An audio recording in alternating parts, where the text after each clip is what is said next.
Greetings, dear subscribers and casual listeners of my channel. We're used to seeing Voldemort as one of the most dangerous dark wizards of all time. He's cruel, ambitious, fearless, but one thing he certainly wasn't immune to was making mistakes. And yet there were moments when the Dark Lord or his allies were truly cunning, moments where they outsmarted the heroes, caught them off guard, and sometimes almost destroyed them. Let's look back at those cases. Enjoy the video. Number 1, Yaxley's grip. During the escape from the Ministry of Magic, Hermione managed to apparate with Harry and the injured Ron, but in the very last second, Yaxley grabbed her hand, disrupting the magical formula of the teleportation. The consequences were severe. Ron was badly wounded and the apparition nearly failed entirely. At first glance, a coincidence, but in fact, an instinctive, precise move that forced the trio to urgently change their plans and sent them wandering through the woods for months.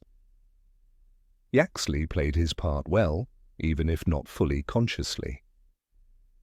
Number 2, the psychological isolation of Harry, perhaps one of the most subtle and effective maneuvers, the Ministry's campaign to discredit Harry Potter. In the Order of the Phoenix, we watch as the media turns him into a laughingstock. Supposedly he's lying, fear-mongering, making things up. Voldemort, meanwhile, stays hidden, avoiding revealing his return too early, and the Ministry does all the dirty work for him. This cuts Harry off from his friends, undermines his confidence, isolates him. Manipulating public perception is a terrifying weapon, and Harry's enemies used it flawlessly. Number 3, Pettigrew's double game. Peter Pettigrew, one of the most underestimated villains in the series, staged a master performance.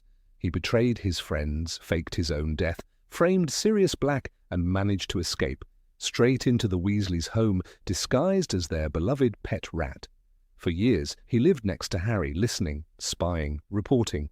A classic spy game, and let's admit, an incredibly effective one. Number 4, Draco Malfoy's vanishing cabinet.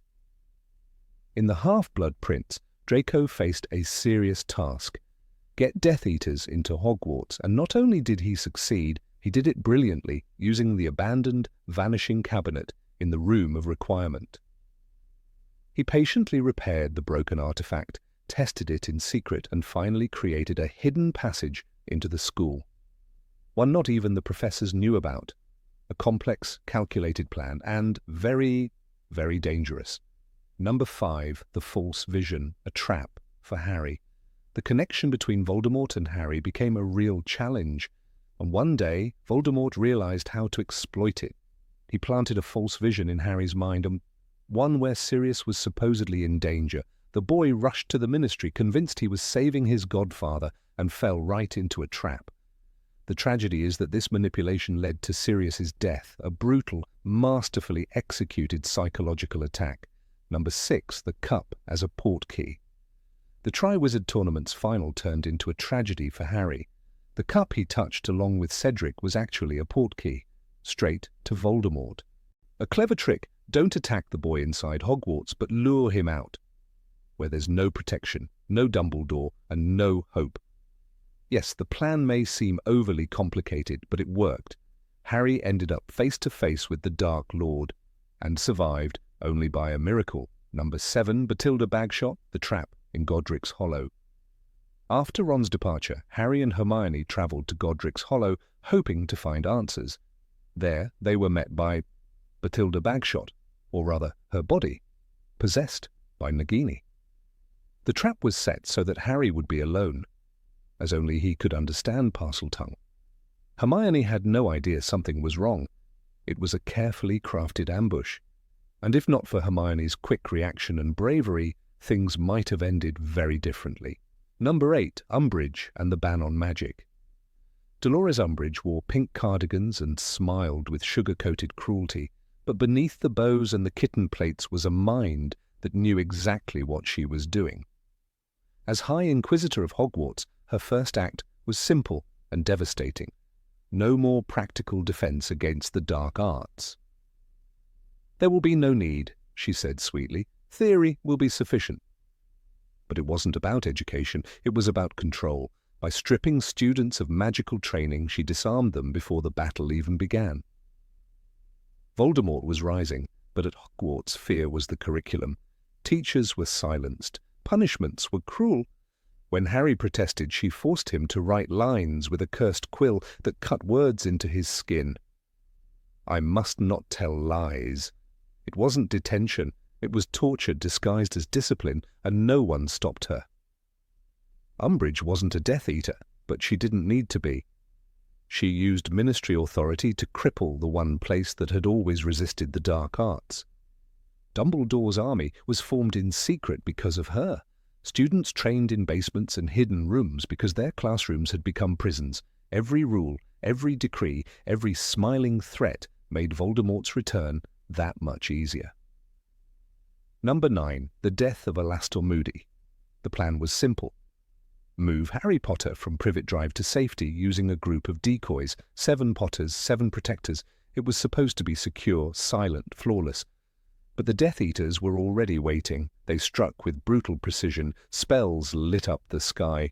And in the chaos, Alastor Moody, Mad Eye, was killed. No one saw it coming. He was the best. A veteran aura, paranoid and prepared. Constant vigilance, he always said. But this time it wasn't enough. Someone had talked. The Order realized the plan had been leaked. But by who? The question spread like poison. Suspicion crept in. Friends eyed each other with doubt. Even trusted names like Mundungus Fletcher were whispered about. Voldemort didn't need to break into the Order's headquarters to weaken them. He let doubt do the work. Moody's death was more than a casualty. It was a symbol. If he could fall, anyone could. The strongest shield had cracked. The leader of many battles was gone, and the enemy hadn't even needed to show his face. The ambush worked because it hit from within. Not with a curse, but with betrayal. Harry survived, barely, but the cost was heavy. The Order lost more than a fighter that night. They lost confidence. They lost security. And Voldemort smiled in the shadows. Number 10. Gringotts and the Fake Sword. The sword of Gryffindor was no ordinary weapon. It was goblin-made, soaked in basilisk venom, and one of the few things capable of destroying Horcruxes. So when Snape, now headmaster of Hogwarts, had it locked away in a glass case, Harry thought he knew where it was. But it was a trick, a brilliant one. The sword in the case was a fake. The sword is not real, Griphook later said coldly. It never was. Voldemort's followers had anticipated the importance of the sword. They made sure the original was hidden, deep in a frozen lake in the Forest of Dean, placed there by Snape himself, in the only act of true defiance he could risk. Meanwhile, the trio planned, fought, and fled across the countryside with the belief they had a chance. But they didn't. The sword they were after was a ghost. Their quest was built on a lie. Hermione once held the fake sword in her hands. She examined it, believed in it. "We have what we need," she said, her voice hopeful. But it wasn't until Ron, guided back by Dumbledore's Deluminator, plunged into icy water to retrieve the real sword that everything changed. The illusion shattered. Until that moment, Voldemort's side had the upper hand. They had fed the heroes a false sense of progress. A dangerous illusion. This wasn't just a decoy. It was psychological warfare. Let them think they're winning. Let them believe they've got the tools to fight. Meanwhile, every second wasted brought Voldemort closer to total power.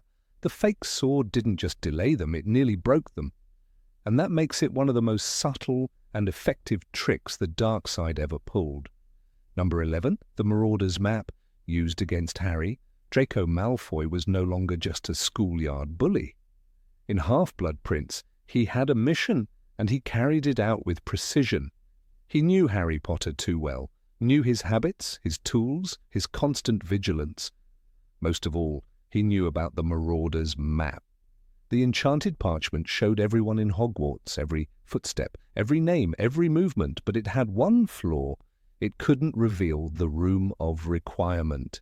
Draco exploited that flaw perfectly. He vanished from the map, spending hours inside the Room of Requirement, trying to fix the vanishing cabinet. It wasn't just hiding, it was tactical disappearance. He repaired the cabinet, bit by bit, knowing Harry would grow suspicious but never catch him. Harry stared at the map night after night, whispering, "Where is he?" But the answer stayed hidden. because the room didn't want to be found. Draco stayed one step ahead. He avoided detection, avoided questions, and avoided Harry's confrontations. It was a silent game, one boy building a secret door into Hogwarts, another boy, armed with the most powerful surveillance tool in the school, completely blind to it. The irony was bitter. The Marauder's map, once a symbol of clever rebellion, had become a weakness, a blindfold, and Draco pulled the strings. When the Death Eaters finally walked into Hogwarts through the cabinet, it was already too late. Harry had been chasing shadows. While he looked outward, Draco had gone inward. Into the one room even the Marauders couldn't see. It was a victory not of power but of knowledge, of understanding the limitations of your enemy's strength and using it against them. Number 12, Narcissa and the lie about Harry's death. Voldemort raised the Elder Wand and cast the killing curse. Harry fell, silent, still. The Dark Lord had won, at least it seemed so. The Forbidden Forest held its breath as Narcissa Malfoy stepped forward, ordered to confirm Harry's death. She knelt beside him. Her face was unreadable. Her hand touched his chest, and then softly she whispered, "Is Draco alive?" Harry opened his eyes just a fraction. He nodded. That was enough. Narcissa stood, turned back to Voldemort, and said clearly, "He's dead." In that moment, she became the most dangerous person in the forest, not because she was powerful, not because she had magic, but because she chose to lie, a lie that changed everything. Voldemort, believing her, ordered the Death Eaters to carry Harry's body to the castle. His army followed, convinced of victory. It was genius in its simplicity. Narcissa didn't rebel, she didn't fight. She played her role perfectly. Voldemort never suspected. Neither did the Death Eaters. Even the defenders of Hogwarts, when they saw Harry's limp body in Hagrid's arms, believed it was over. Their hearts broke, and that moment of despair made what followed all the more powerful. But the truth is, the only reason that final stand happened at all was because of Narcissa. She wasn't on Harry's side, she wasn't on Voldemort's either. She was a mother, and in choosing to protect her son, she turned the entire war on its head with one lie, with one whispered question in the dark. That moment in the forest wasn't just about survival, it was about instinct, courage, and a quiet rebellion that fooled both heroes and villains alike. Number 13, Lucius Malfoy and Riddle's Diary. Lucius Malfoy didn't need to raise his wand, he let the diary do the damage for him. In a quiet moment at Flourish and Blots during the chaos of a bookstore brawl, he slipped the small black book into Ginny Weasley's second-hand cauldron. No one saw, no one suspected. To the outside world, it was nothing but a worn journal. But Tom Riddle's soul was waiting inside, and Lucius, arrogant and calculating, thought he was just planting a cursed object to embarrass Arthur Weasley and disgrace Dumbledore. He had reasons. Arthur's obsession with Muggle Protection Acts was a thorn in his side. Dumbledore's growing influence was another. Lucius didn't know the diary was a Horcrux. Voldemort never told him. But he knew it was dangerous. He treated it like a weapon.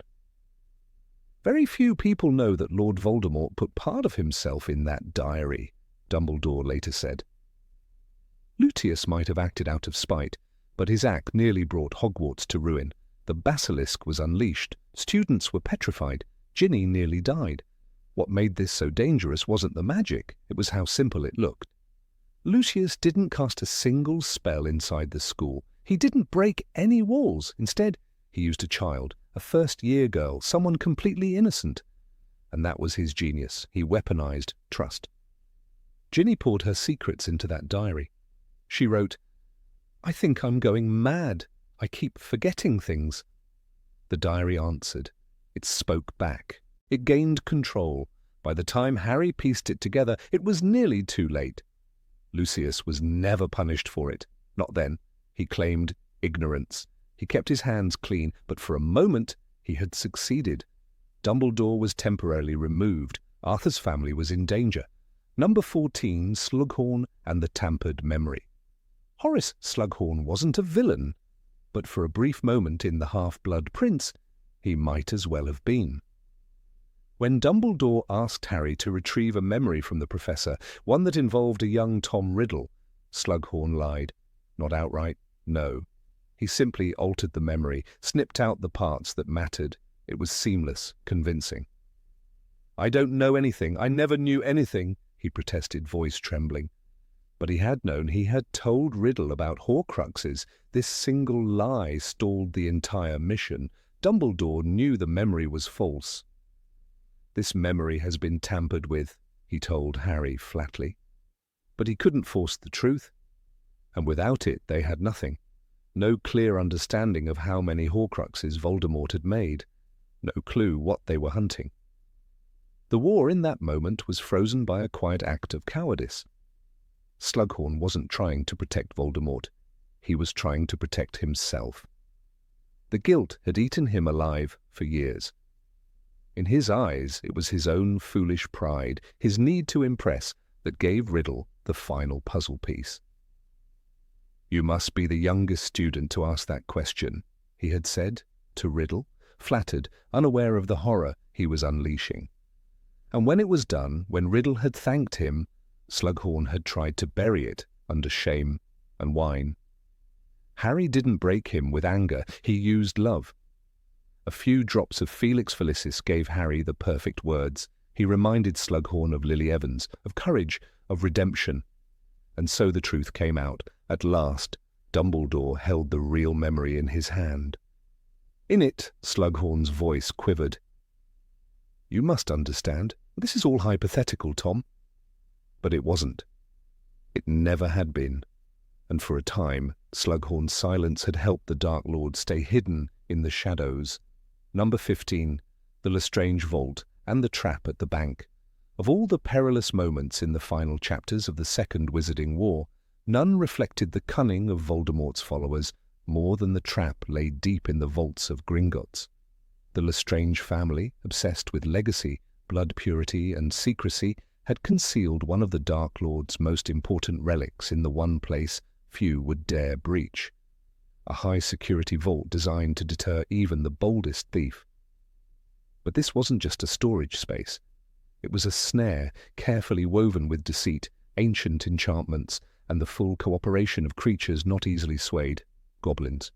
It was in this den of dragons and duplicity that Harry Potter, Hermione Granger, and Ron Weasley risked everything in their quest to destroy the Horcruxes.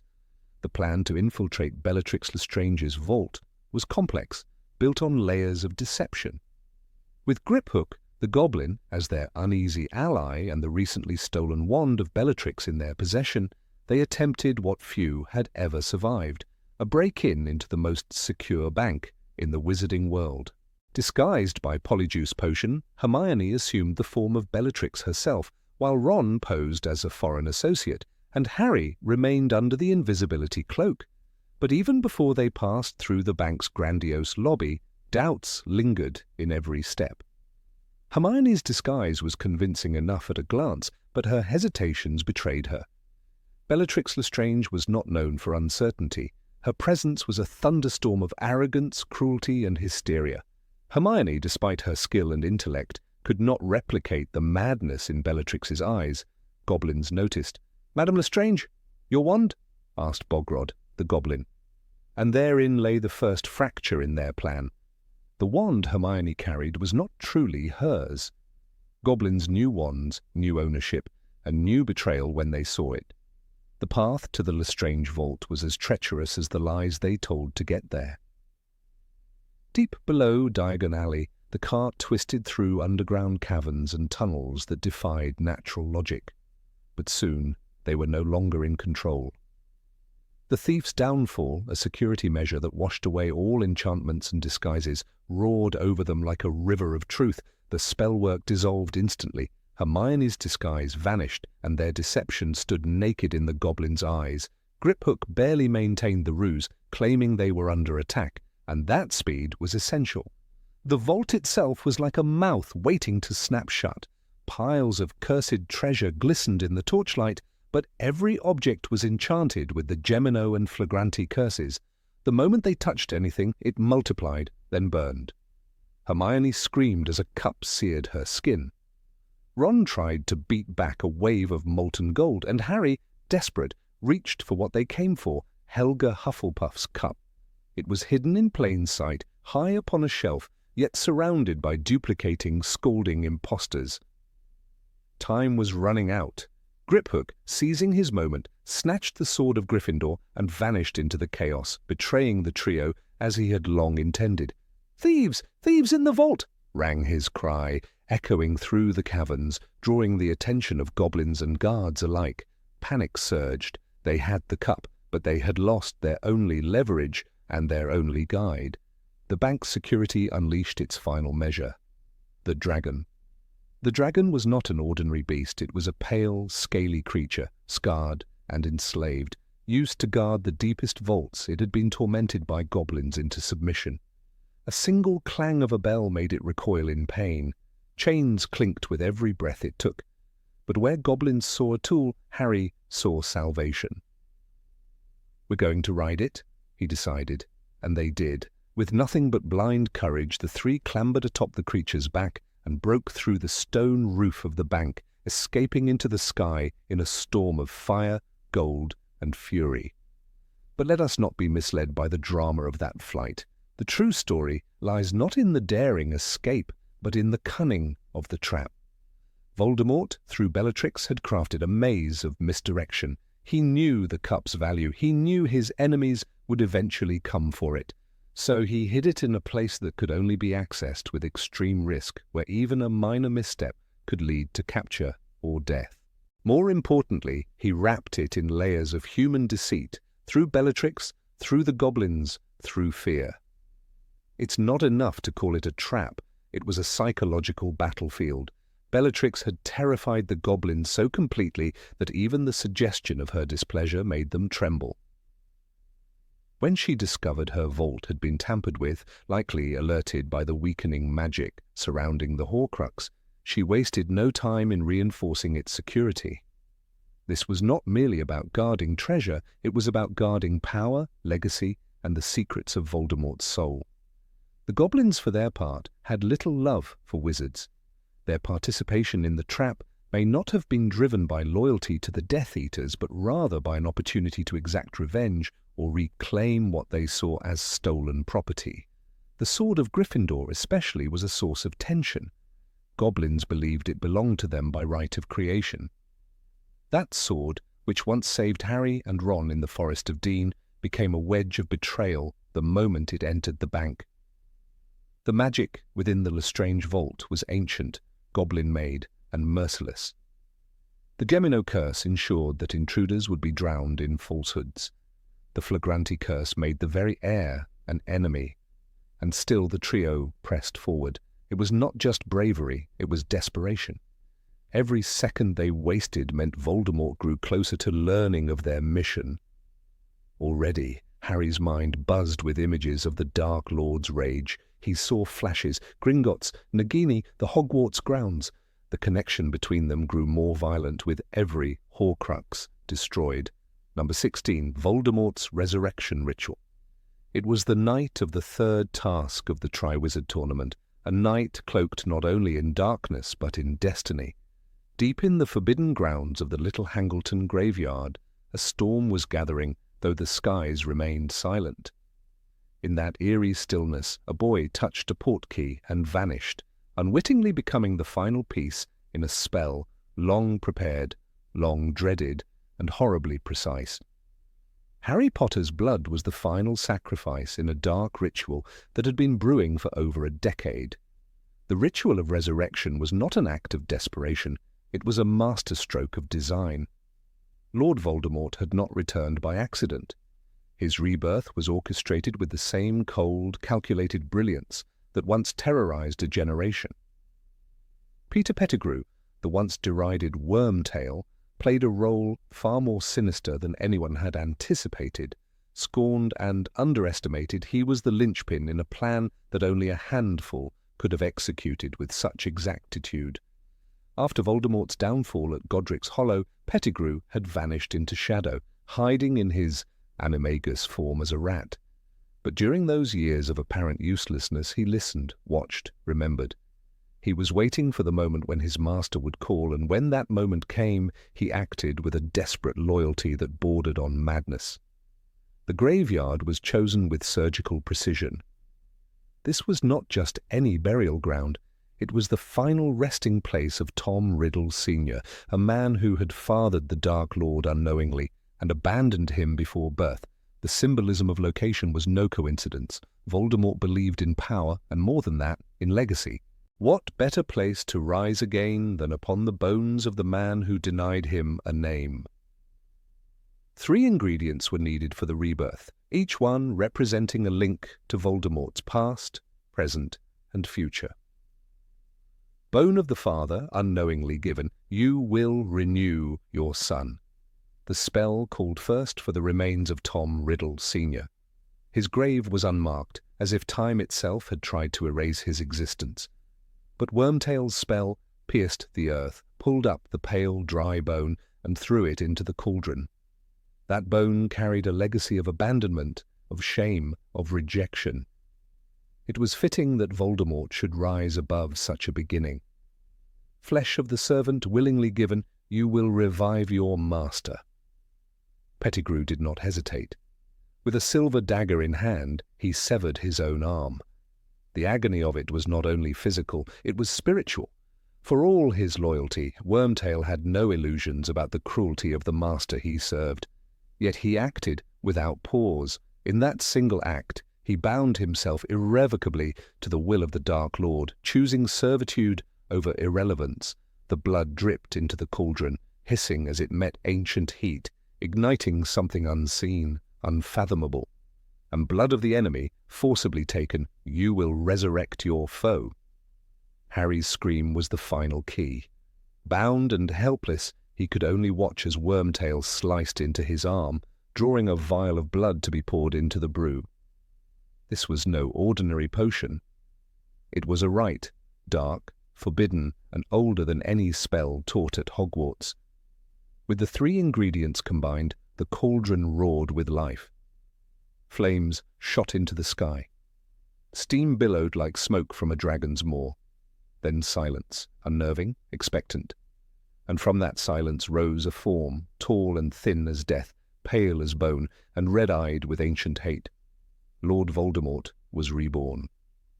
In Harry Potter and the Goblet of Fire, the moment is described with unsettling detail. A whiter hand than a skull slid out from beneath the robes. Then the man rose from the cauldron. Lord Voldemort had risen again. Chapter 32.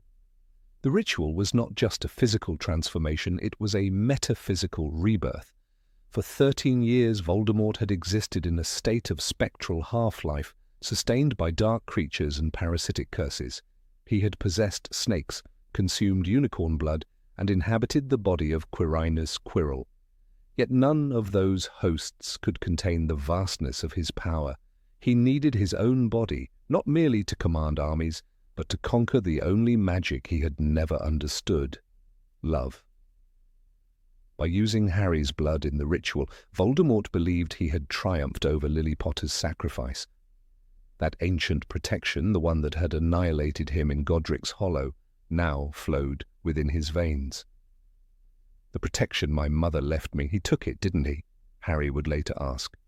Dumbledore confirmed it. Voldemort had bound himself to Harry in an attempt to shield himself from the very force that had once undone him. In his arrogance, he believed love could be consumed like a potion, wielded like a weapon, but love is not subjugated, it defies control. What Voldemort failed to grasp was that by intertwining his fate with Harry's, he sowed the seeds of his own destruction. The resurrection ritual made them kin in magic, a bond neither fully understood. Their wands would later refuse to battle one another, brothers, as Ollivander would say. The ritual gave Voldemort form, but it also tethered him irreversibly to the boy he hated most. There is genius in evil, and Voldemort's ritual was a masterpiece of dark logic. It spoke to his unparalleled skill in the dark arts, to his belief in blood and legacy as sources of invincibility. Yet in choosing those elements, he chose his own downfall. The bone of a father who hated him, the flesh of a servant who feared him, the blood of a boy who defied him, none of these could ever grant him peace, only power. And power, as history has shown, is never enough. Number 17, the occupation of the ministry.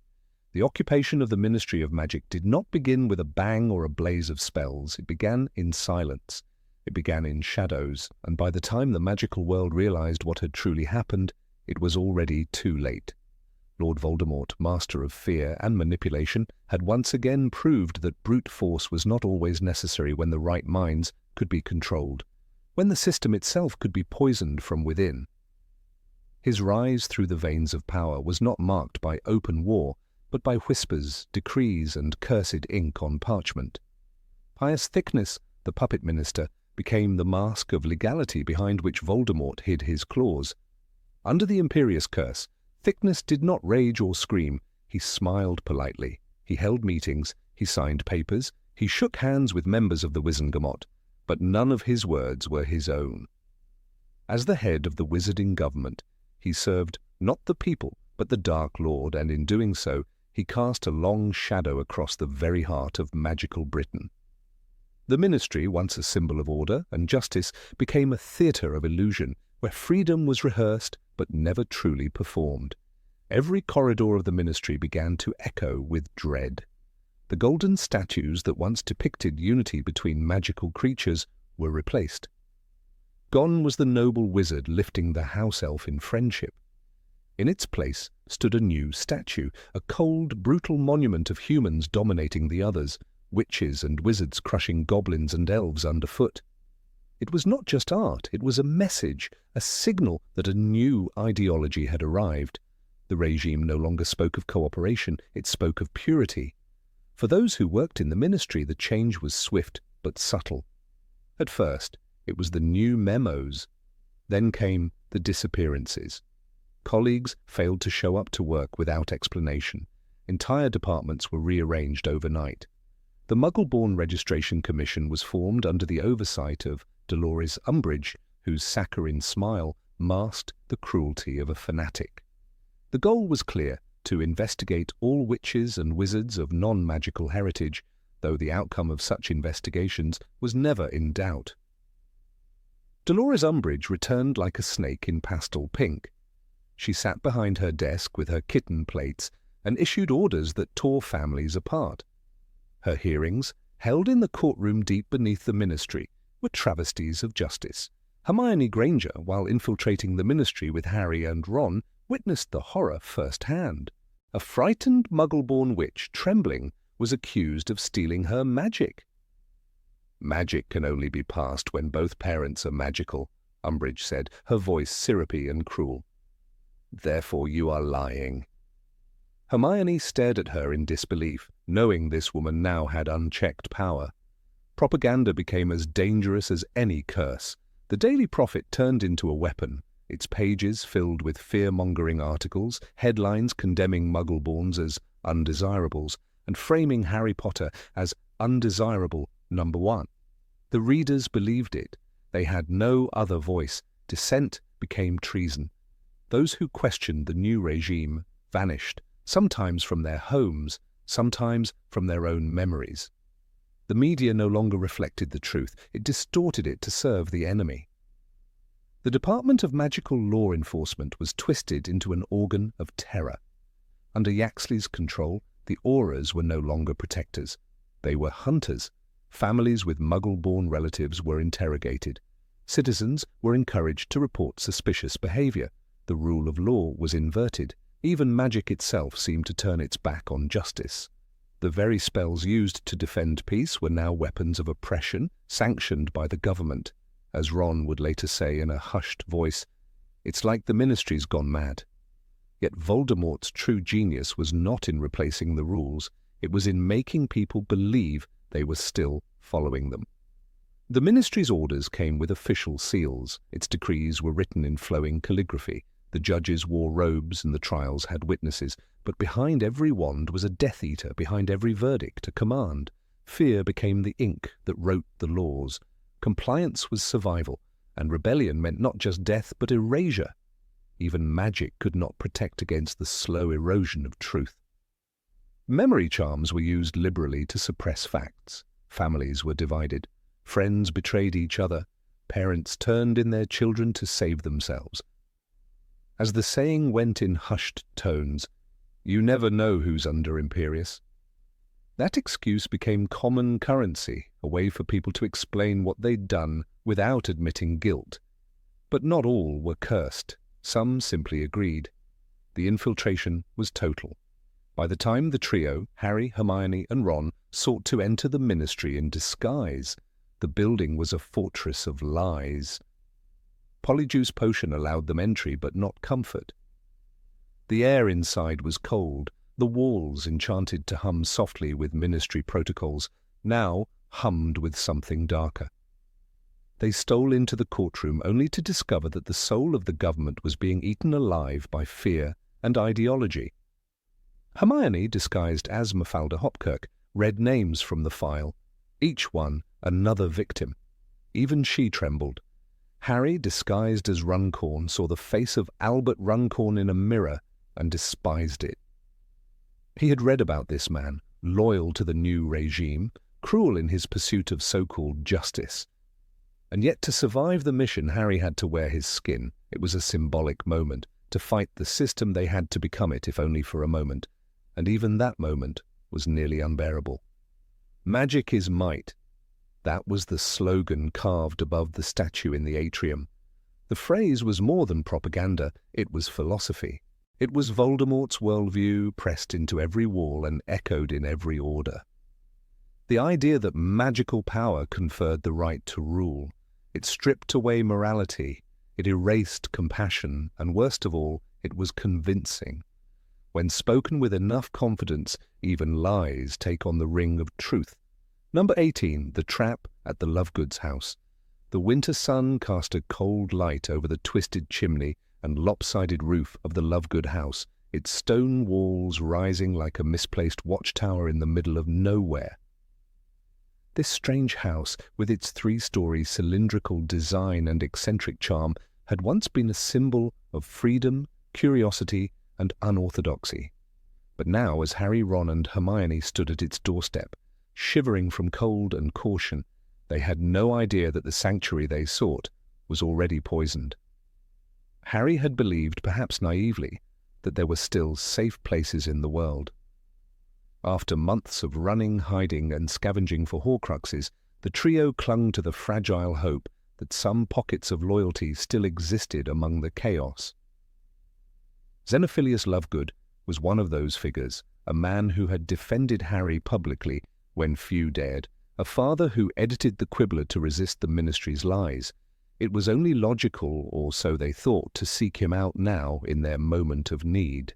But Voldemort had been watching the same people, noting their allegiances, their weaknesses, and their children. The moment the trio stepped inside, something felt off.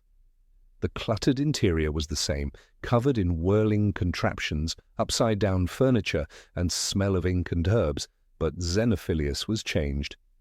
His usual manic sparkle was replaced by a trembling unease, and his eyes flicked constantly toward the door.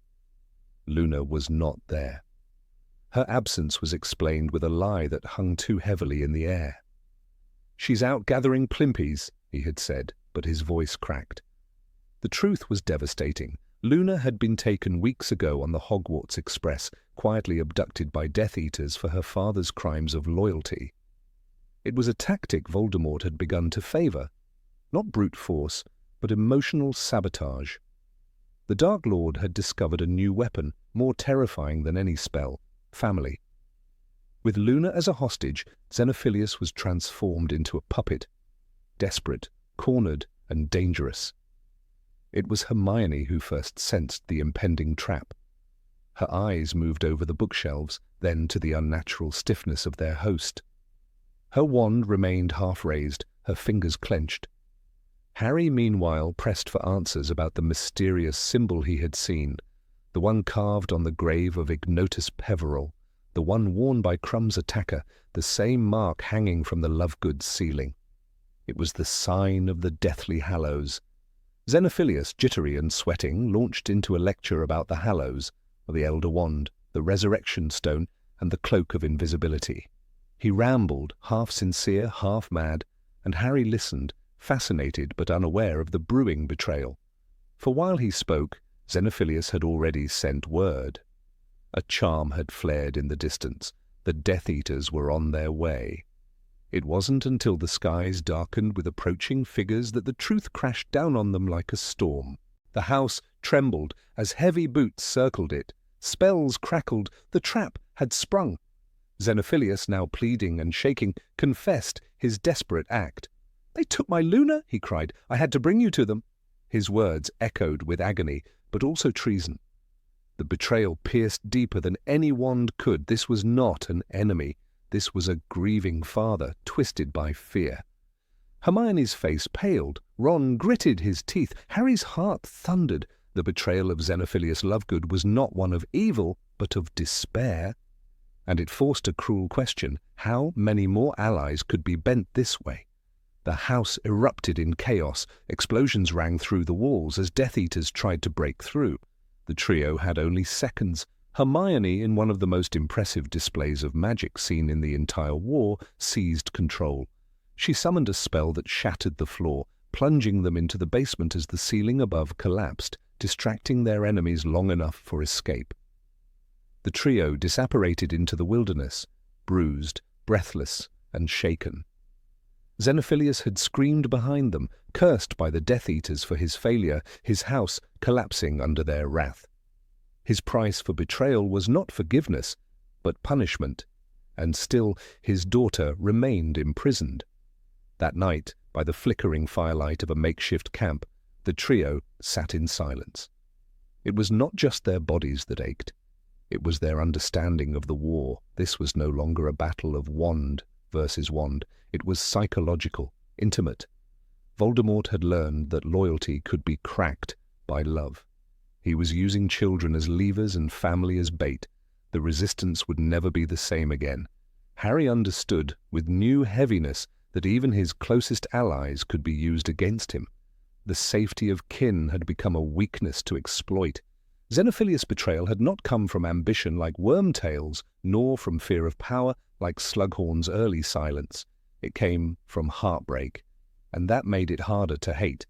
Dumbledore had once said, "You are protected in short by your ability to love." But Voldemort, unable to love, had found a way to pervert that very gift. In the war's earlier days, resistance had come with hope and fire. Now it came with caution and calculation. They would have to choose allies not just by belief, but by what they stood to lose. What hurt Harry most, however, was Luna. Sweet, dreamy Luna, with her radish earrings and fearless heart, was now a pawn in this sinister game. She had always been an outsider, yet never wavered in kindness. Her loyalty had cost her everything, and still Harry could not rescue her, not yet. The trap at the Lovegood house marked a turning point. Until then, the trio had been operating in relative independence, relying on instinct and courage. After that day, every step became slower, every decision heavier. The realization that any home could be a prison, any friend a snare, tainted their quest with new suspicion. The books say little about the emotional toll of war. They record victories, casualties, spells cast, and villains defeated. But what they often miss is the weight that betrayal lays on the soul. For Harry, that weight grew heavier that day. He had not just escaped Death Eaters. He had escaped the illusion of security. And yet, amidst the ashes of the Lovegood home, a new flame kindled, resolve.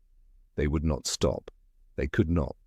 Luna, Ollivander, Griphook, all prisoners of Voldemort, waited in silence for a rescue they did not expect. Every betrayal would become a reason to fight harder, every wound a scar to mark their journey.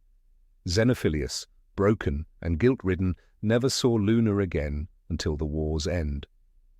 He had played the game and lost. But in his failure, he had unwittingly taught the trio something essential. That the enemy was no longer just out there wearing cloaks and masks. The enemy was inside homes, within hearts, reaching through the ones you love. Voldemort's strategy grew clearer. The Dark Lord no longer needed to kill to win, he only needed to threaten.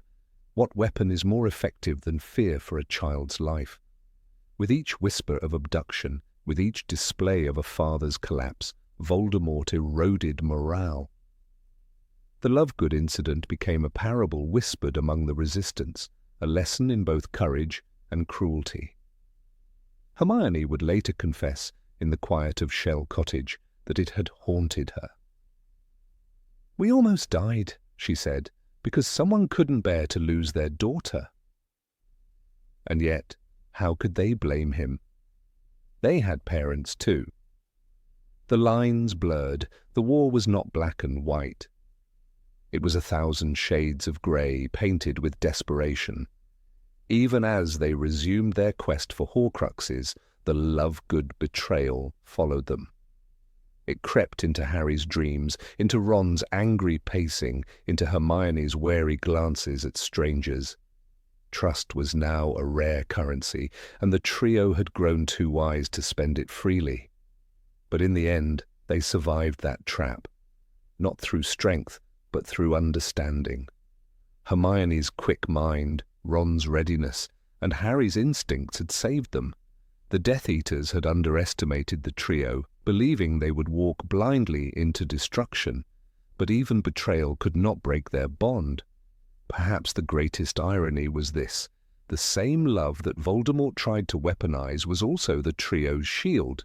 Hermione's magic that day was not born of fear, but of fierce protection. Harry's determination to learn about the Hallows came from a desire to end the war. Ron's anger came from the pain of seeing people suffer. The Lovegood house now stood as a ruin, a symbol of innocence, shattered, and loyalty manipulated. But within its broken walls a lesson had been forged. The trio would go forward, not as naive children hoping for help, but as warriors prepared for betrayal, and still unwilling to become like the enemy. The war was far from over. But after the Lovegood trap, Harry Potter understood something vital. The line between good and evil was not a clean cut through the world. It ran through every human heart. And some, like Xenophilius, fell to one side not by choice, but by sorrow. And still they had to be faced. It was not the kind of victory anyone celebrated. No medals, no headlines, just 3 teenagers standing in the snow, colder now in spirit than they had been in body, but they had made it out, and in war, survival was its own kind of triumph. Number 19. Professor Quirrell and the Chess Game in the Shadows. Professor Quirinus Quirrell was a name that echoed with timidity. To the students of Hogwarts, he was the jittery defense against the dark arts teacher who stammered through lectures and reeked of garlic. His turban, worn supposedly as a gift from a grateful prince, became the subject of ridicule and rumour. Yet behind the trembling hands and nervous smiles was a man playing a game of shadows. In his first year at Hogwarts, Harry Potter unknowingly shared halls, classrooms, and even meals with a vessel of Lord Voldemort himself. The wizarding world would later reflect in horror at how close the Dark Lord had come to returning, through the guise of a meek professor. This wasn't just Harry's first encounter with a villain, it was his first brush with true deceit. Voldemort, far from being a looming spectral figure, had already found a way to touch his life directly, to watch him, test him, and nearly destroy him, all under Dumbledore's watchful eyes. The level of manipulation involved in Quirrell's presence at Hogwarts was staggering.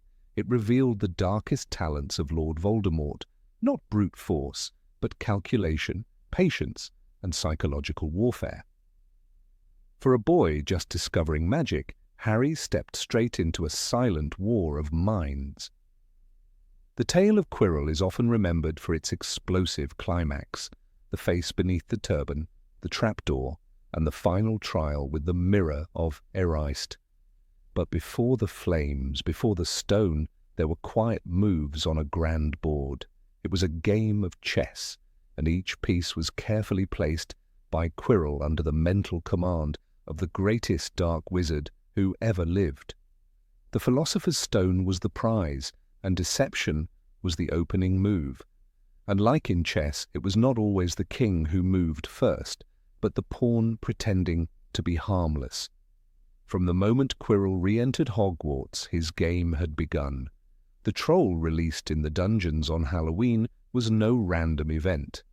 While students screamed and staff scattered to protect the children, Quirrell used the chaos to attempt theft from the third-floor corridor, the very room where the stone was hidden.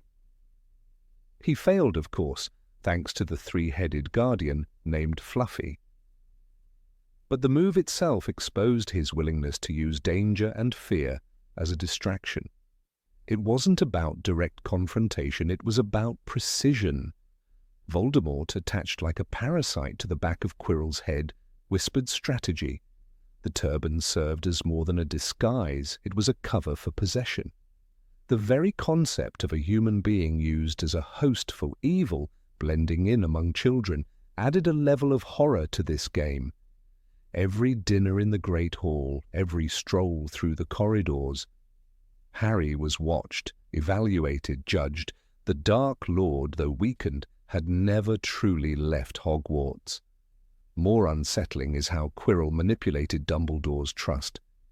Even a wizard as perceptive as Albus, the only one Voldemort ever feared, did not suspect that evil had nested so close to his students.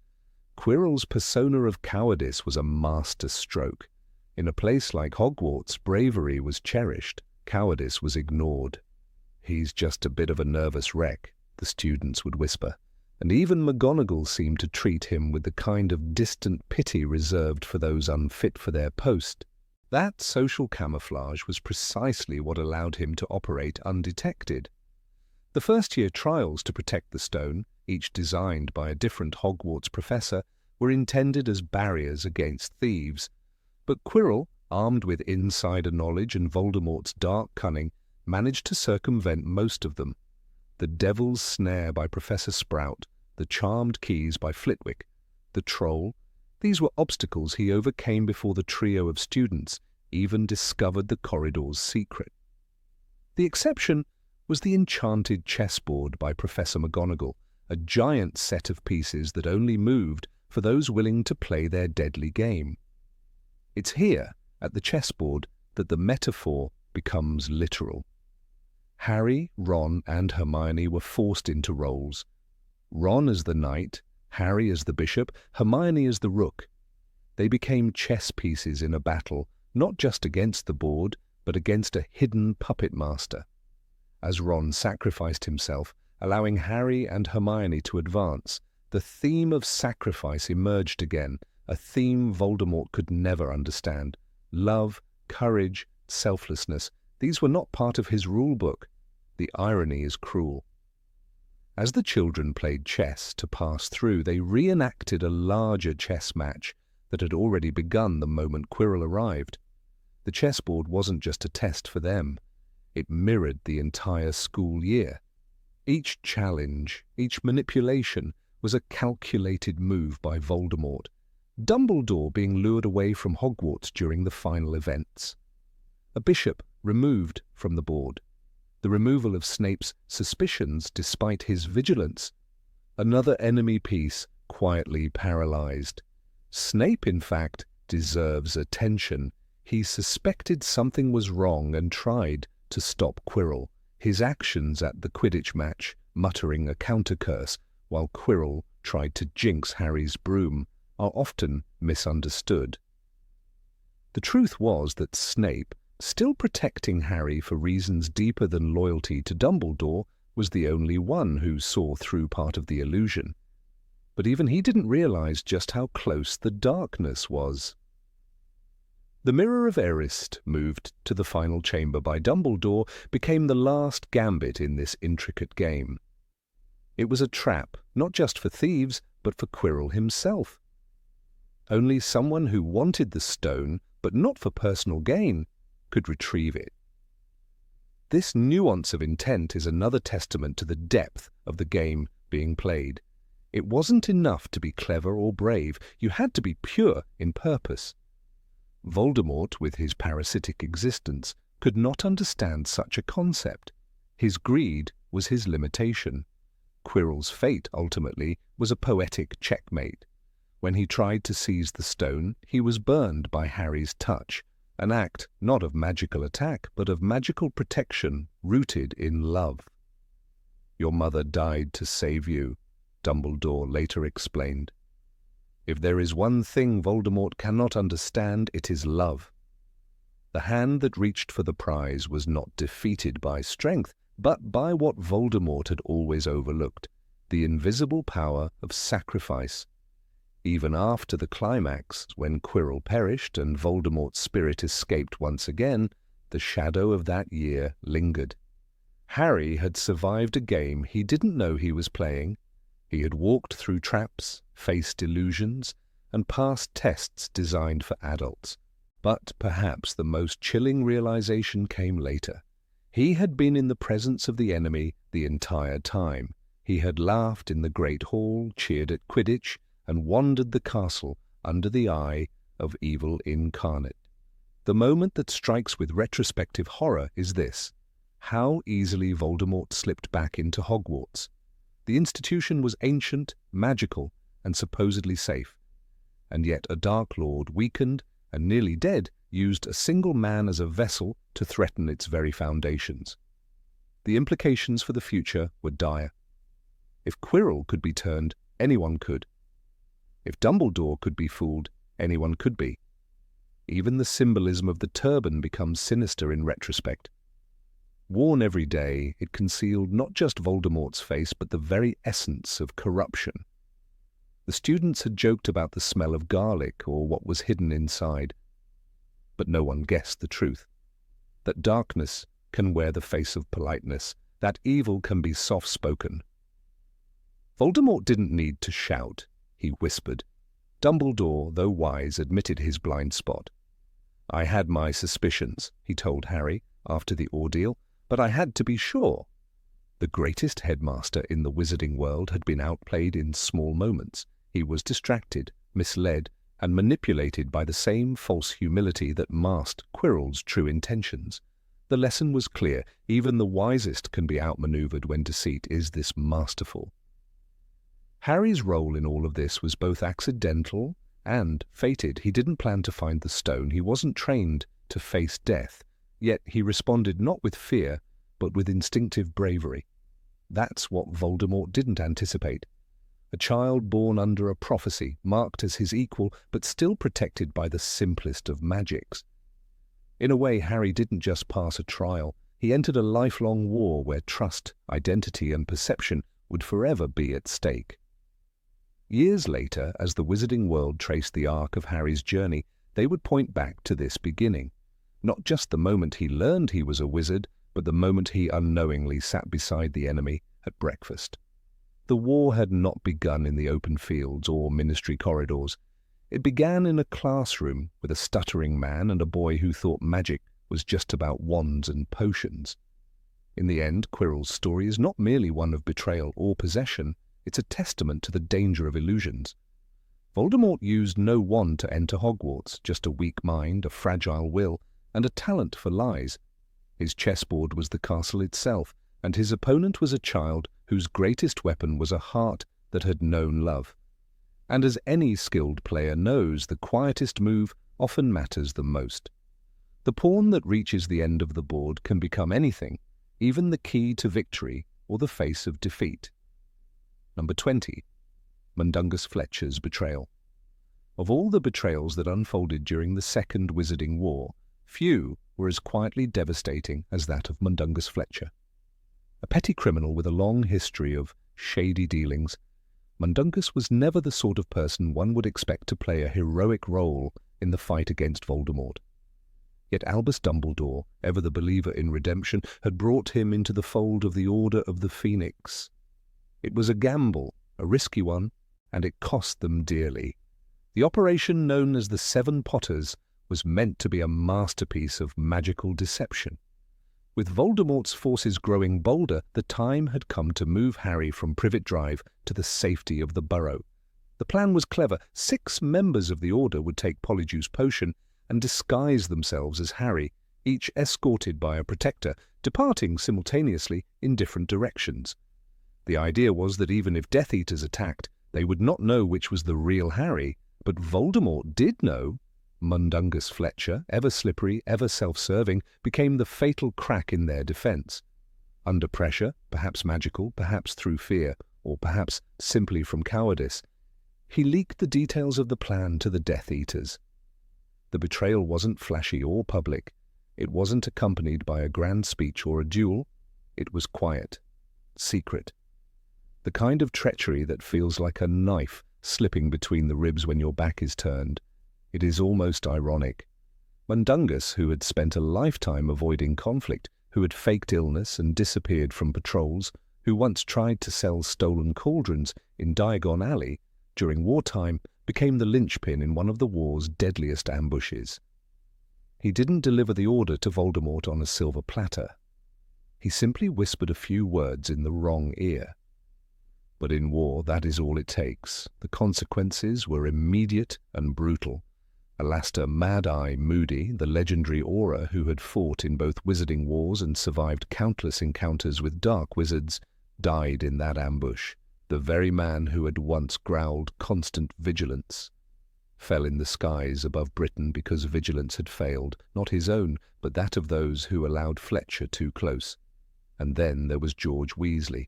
Flying with his brother Fred, George was attacked mid-air by Death Eaters who knew exactly where to strike. A curse took off part of his ear, a wound that would never fully heal. The Weasley twins, the embodiment of joy and mischief, were forever altered in that moment. The physical scar was only the beginning. The emotional aftermath of that night would linger long after the war ended. "George's ear! What's wrong with his ear?" Mrs. Weasley had cried when they arrived at the Burrow, as Harry watched the family break down around the wounded twin. The pain of that loss, not a life, but something so personal and irreversible, was a direct consequence of Mundungus's treachery. It is important to understand that Voldemort's strength was never just in spells or serpents. It was in his understanding of human weakness. He preyed on fear, pride, shame, and greed. He understood better than most that a fortress can be breached more easily from within. He saw Mundungus Fletcher, and he did not need to persuade him, only to pressure him. And the pressure worked. Fletcher cracked. Later, when confronted, Mundungus claimed he had no choice, that he had been cornered, that he had never meant for anyone to die. But war does not operate on intentions, only outcomes. Moody was dead, George was maimed, the operation was nearly a disaster, all because of a man no one ever fully trusted, but who was trusted enough to know too much. What's most tragic is that Fletcher wasn't even a Death Eater. He didn't believe in blood purity or the rise of the Dark Lord. He was just a man who wanted to save his own skin, a man who lived in alleys, traded in contraband, and slipped through the cracks of the law and morality alike. He was a parasite, clinging to whichever side would keep him alive. And for a moment, that side was Voldemort's. Harry himself was appalled by the betrayal. This wasn't an enemy in black robes. This wasn't Bellatrix Lestrange or Lucius Malfoy. This was someone he had known, someone who had been in the kitchen at Grimmauld Place, who had been sent to guard him. It was a betrayal that left no room for grandeur or noble speeches. Just bitter silence. "Dunno what you're complaining about," Mundungus had once muttered. "I was only trying to make a bit of gold." But that bit of gold was paid in blood. What makes this betrayal particularly haunting is the ordinariness of it. It wasn't an act of revenge or ideology. It was cowardice. It was greed. It was fear. And that's what made it so effective. Voldemort didn't need unwavering loyalty. He just needed a weakness. And Fletcher was full of them. In retrospect, the inclusion of Fletcher in the Order was always a risk. Dumbledore, in his boundless faith, believed that even the least trustworthy might rise to the occasion when surrounded by courage and loyalty. But this faith, so admirable, was also his blind spot. He believed in the goodness of others, sometimes to a fault. Fletcher, despite all warnings, was allowed too close to the centre. He overheard plans. He participated in missions. He became, unwillingly or not, a spy. The tragedy of the Seven Potters mission is not just in its loss, but in its lesson.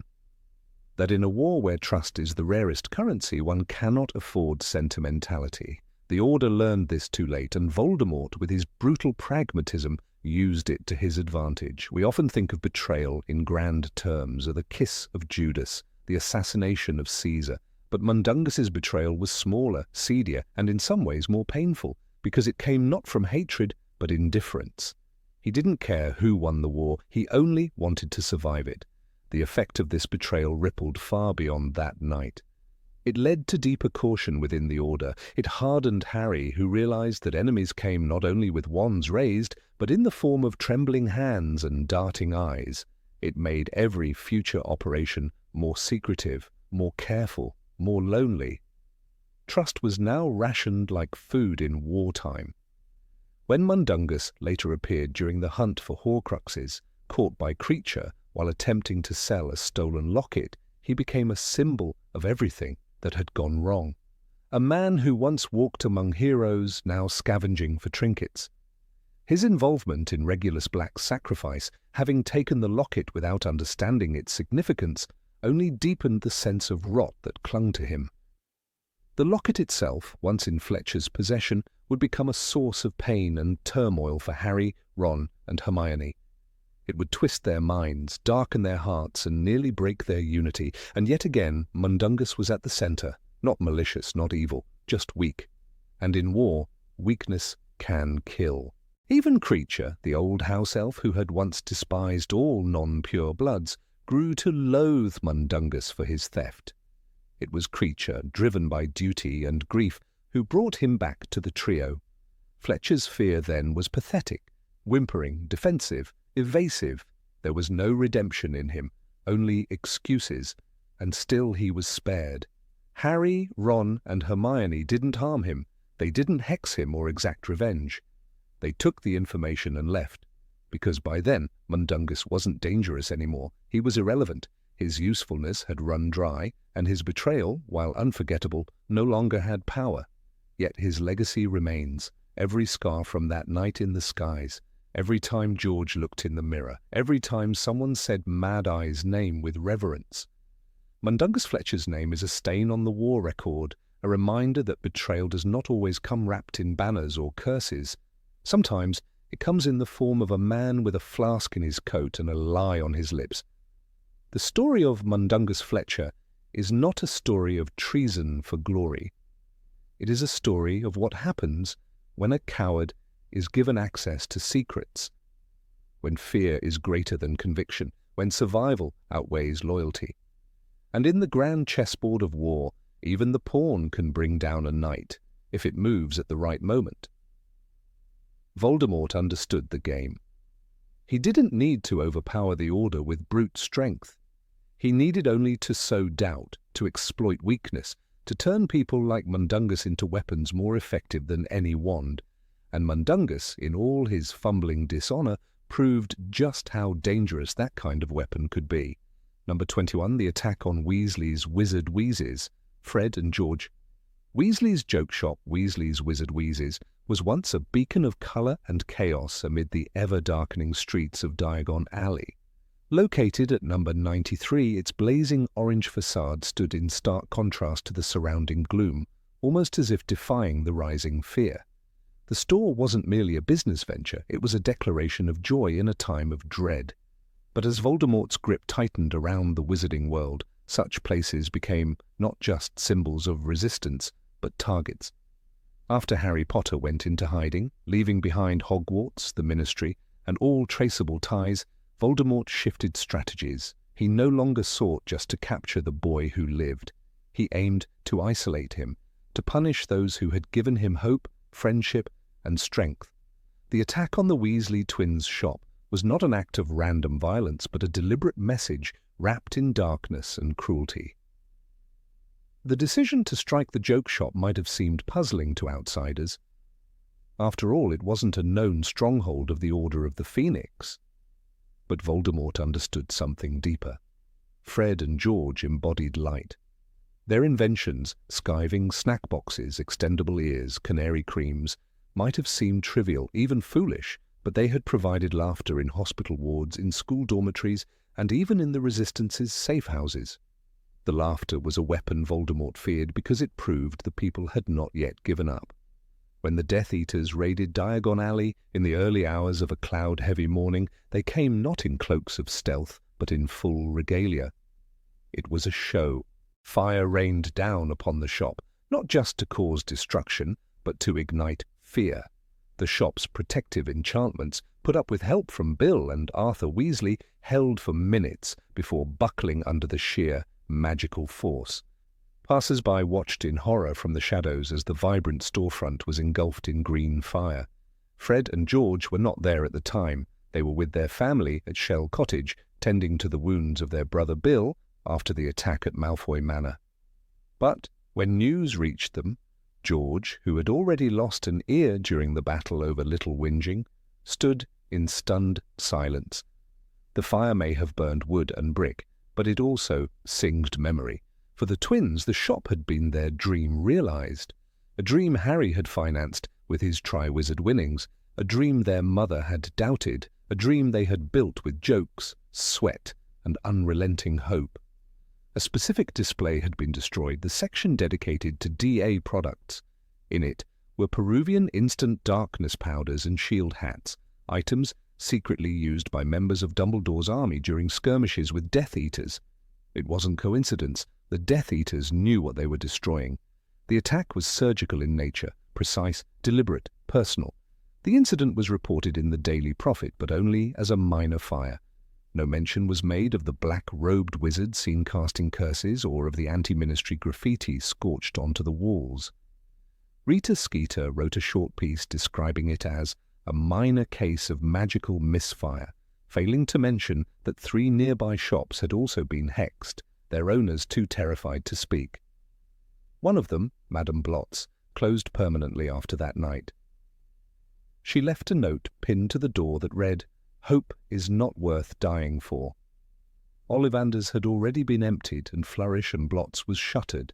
Diagon Alley, once a sanctuary of magical commerce, was becoming a ghost town. The attack on the Weasley shop accelerated that decline. People feared that any association with laughter or lightness might mark them as targets. It was a chilling shift. Voldemort was not only hunting resistance, he was erasing joy. Inside the rubble, weeks later, Fred found the singed remains of a decoy detonator. He picked it up, blew off the ash, and smiled weakly. "Still works," he told George, but his voice lacked the usual spark. It wasn't just the physical destruction. Something in them had cracked. George, whose wounds from the Battle of the Seven Potters had barely healed, took longer to recover from this second blow. Remus Lupin, upon hearing of the attack, visited the site in secret. This was more than just fire, he told Kingsley Shacklebolt. It was an attempt to break their spirit. Lupin had seen similar strategies during the First Wizarding War. Voldemort's strength was not only in killing, but in demoralizing. By striking symbols of defiance, he aimed to dismantle resistance from the inside out. In Harry Potter and the Deathly Hallows, there is a fleeting mention of how Diagon Alley no longer felt safe, and the shop is never described in its former glory again. The omission speaks volumes.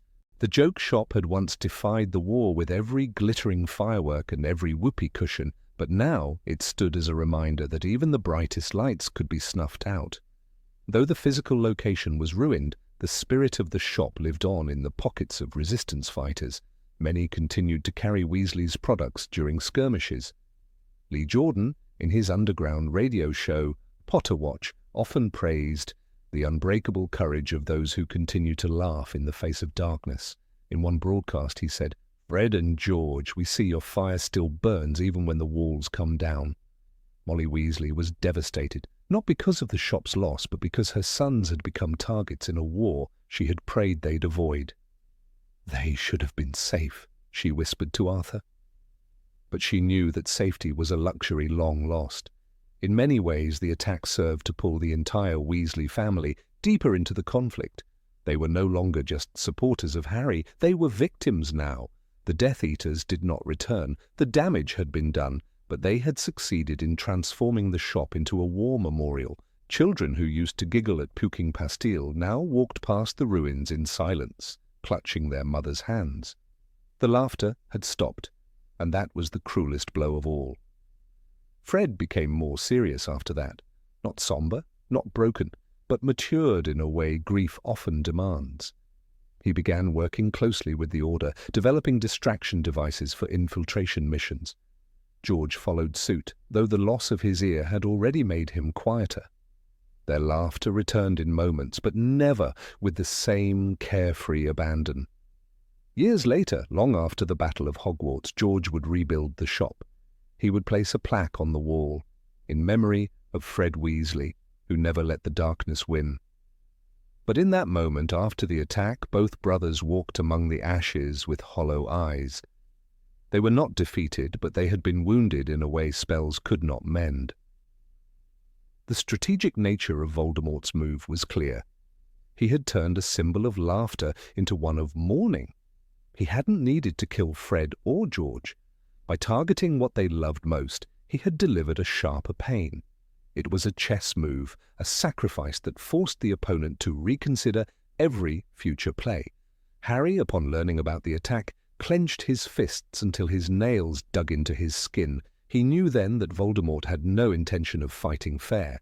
The attack on Weasley's Wizard Wheezes wasn't just a loss for the twins, it was a turning point in the war. It reminded the wizarding world that Voldemort's reach was emotional as well as magical, that no one, not even jokesters, was immune.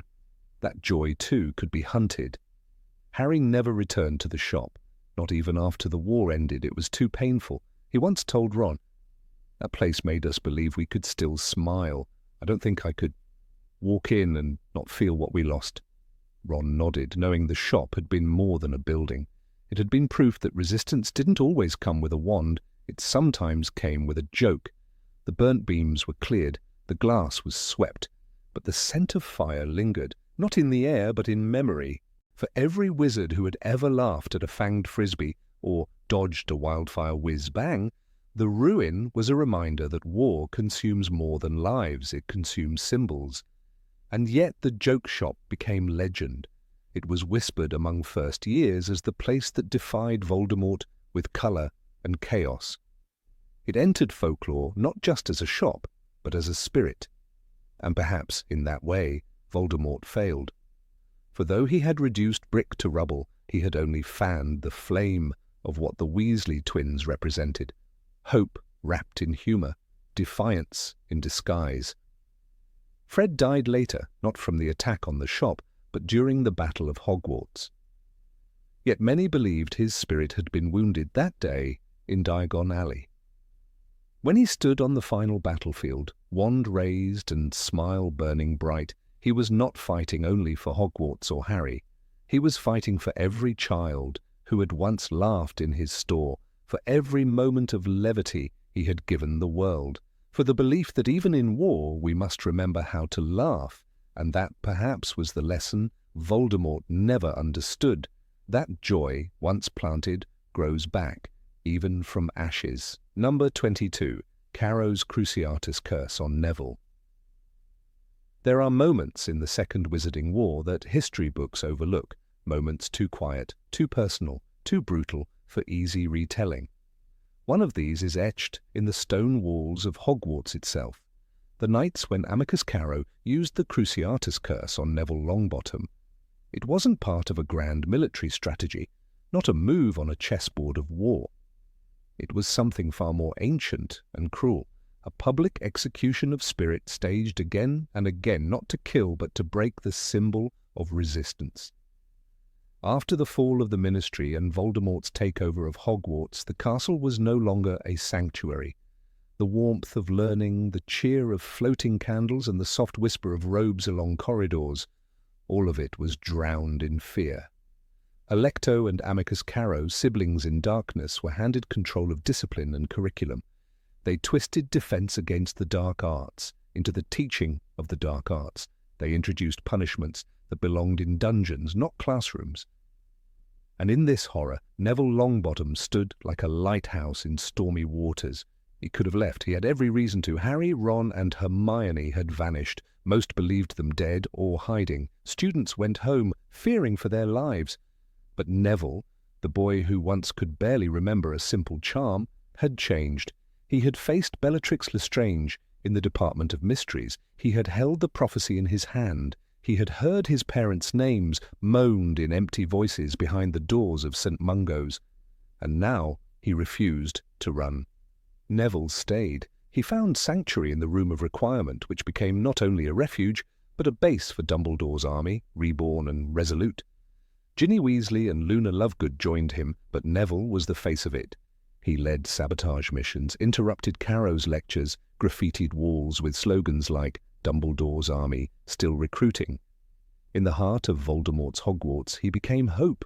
But hope is dangerous. It invites retaliation. Amicus Carrow, with his thin-lipped sneer and hands that always seemed to hover too close to his wand, noticed. He saw Neville not as a schoolboy, but as a threat to be neutralized. He couldn't kill him, not without drawing ire from those still loyal to Dumbledore, but he could use him as an example, as a warning. And so Neville was called to the front of the class. Crucio. The word echoed in the cold stone room like a gunshot. The spell wasn't a bolt or beam. It didn't throw Neville back. It simply took hold of him from the inside out, like invisible hooks in his nerves. Pain, unfiltered, endless, white-hot, spread through his veins. But the worst part was not the agony. It was the silence in the room. Rows of students, frozen their eyes wide, watching one of their own convulse on the floor. "And Neville?" he screamed. The first time he screamed so loud that even Alecto turned her head. The Cruciatus curse, as described by Mad-Eye Moody once, needs to be used with real hatred behind it. Amicus had enough to spare. He used it methodically, clinically. He would time it. He would wait until Neville's breathing calmed, until the sweat cooled on his brow. Then again, and again. Neville didn't break. He bled. He collapsed. He sometimes couldn't stand afterward, had to be carried back to his bunk in the Room of Requirement. But he didn't give them the satisfaction. He didn't beg. And in his silence, the Carrows failed. Because they weren't just punishing him, they were trying to scare the rest. Make an example.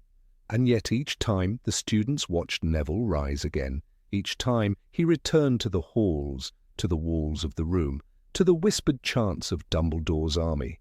One night they carved a word into his cheek, traitor. The wound didn't heal. Madame Pomfrey wasn't there anymore, and the Carrows made sure pain lasted. But Neville turned it into a scar of honor. He didn't hide it. He didn't flinch. Ginny would later recall how he stood before first years, his voice steady, telling them, "They want you to believe there's no choice, but there is. I chose this." What the Carrows underestimated was the Room of Requirement itself. It fed off the spirit of those within it, and it grew stronger as their resolve hardened. The more they tried to break Neville, the more the room gave him food, warmth, shelter. It became a cathedral of rebellion. Portraits began visiting again. Messages from the outside filtered in. Aberforth Dumbledore helped secretly. The castle, old and wise, had not forgotten its defenders. But the punishment escalated. Neville was forced to watch as others were punished. Cruciatus wasn't only for him now. A boy in Ravenclaw spoke up. He was cursed. A girl refused to hex another. She was cursed. Neville tried to step in every time, screaming to the Carrows, "Take me instead!" But sometimes they didn't. Sometimes they wanted him to watch. That, too, was part of the plan, not just to hurt him, but to poison him with guilt. "I'll never forget that night," Seamus Finnegan would later say. Neville's hands were shaking. He was holding on to the wall to stay upright, but he still stood between Carrow and a fourth year who had barely said a word. Once, Carrow caught Neville trying to lead a student out of detention early. There were no more witnesses, only a dark hallway. "You think you're a hero?" he hissed, then struck. Again. Neville's arm broke. He didn't get it healed for days. Even so, Neville began leaving notes in secret places, messages to keep courage alive. The phoenix always rises. They can't hurt us if we don't let them. Hold on, help will come. Every message was signed D.A., and that's what made it unbearable to Caro. He wasn't just punishing a student, he was trying to kill a legend, and failing. There's a point when cruelty becomes counterproductive. The more Caro used the Cruciatus, the more united the students became. They began slipping food to one another. They shared passwords to the room of requirement. They created decoy trails so Neville could escape. Hogwarts had never known such quiet defiance, because now the pain had a face, a name, a purpose. On the night before the Battle of Hogwarts, Neville could barely sleep. His body was riddled with scars, and yet he lay awake, thinking not of the pain but of Harry. He knew his friend would return, they all did, but even if he didn't, Neville was ready. That night he sharpened the blade of Godric Gryffindor's sword, hidden in the depths of the room, summoned once before by bravery. He whispered to it, not like a warrior, but like a friend. "If I die, let it matter." During the battle, when the moment came, Neville didn't hesitate. He stood before Voldemort and drew the sword, like Arthur from the stone. And in one sweep he destroyed the last piece of the Dark Lord's soul that tethered him to the world, the snake, Nagini. That strike did not begin in the Great Hall. It began months before, under the Cruciatus curse, in silence and sweat and blood, when Neville Longbottom refused to fall. Some scars are invisible, hidden behind smiles and laughter. But Neville's were written plainly, and he never covered them. When he became the herbology professor, students noticed how he never raised his voice, how he listened more than he spoke. And on some nights, when the wind howled through the windows and the shadows lengthened, he would pause and touch the side of his face. A reminder, not of pain, but of choice. Neville never wrote about those days, he never published a memoir, but his legacy lives in quiet acts of courage, in those who dare to speak when silence is safer, in every student who stands up to a bully, who chooses kindness over cruelty. Because once, in the darkest days of Hogwarts, a boy chose to stand between the world and fear, not with spells or brilliance, but with loyalty and pain, and an unshakable belief that even in a world ruled by Death Eaters, resistance was still possible. As Professor McGonagall once said, it takes a great deal of bravery to stand up to our enemies, but just as much to stand up to our friends. Neville did both, and he stood up to something far worse than an enemy. He stood up to despair. When Harry later said that Dumbledore's army never truly disbanded, he was telling the truth. It lived on in Neville, not in glory or fame, but in the grit of someone who suffered the Cruciatus curse over and over and still found the strength to walk, to lead, and to believe. Number 23, The Trap at Malfoy Manor. The events that unfolded after the escape from Gringotts drove Harry Potter and his friends directly into the arms of danger, but nothing compared to the moment when they were captured and brought to Malfoy Manor. The grandeur of the estate, with its towering walls and dark elegance, masked a pit of terror. This was not merely the house of a pure-blood family loyal to Voldemort. It was a fortress, a nest of serpents, and a place of strategic cruelty. Here, fear wasn't an accident. It was carefully cultivated. Their capture had been almost accidental, the result of an unlucky encounter in the countryside, disfigured faces and all. The Snatchers weren't sure who they had caught, and even when they brought them to the manor, there was uncertainty. This uncertainty gave a brief moment of hope. But Bellatrix Lestrange, sharp and instinctual, saw through their disguise with the precision of a predator. She wasn't just cruel, she was perceptive. Her attention focused sharply on the sword of Gryffindor that the trio had with them. That sword, gleaming with ancient magic and critical to the destruction of Horcruxes, should have been locked away in her vault at Gringotts. And that's when the trap truly snapped shut. Bellatrix's panic wasn't irrational. The sword was no trinket, it was a threat. She knew Voldemort's reliance on his Horcruxes, and she knew that any weapon capable of destroying them must be protected or eliminated. This moment revealed the hierarchy even among the Death Eaters.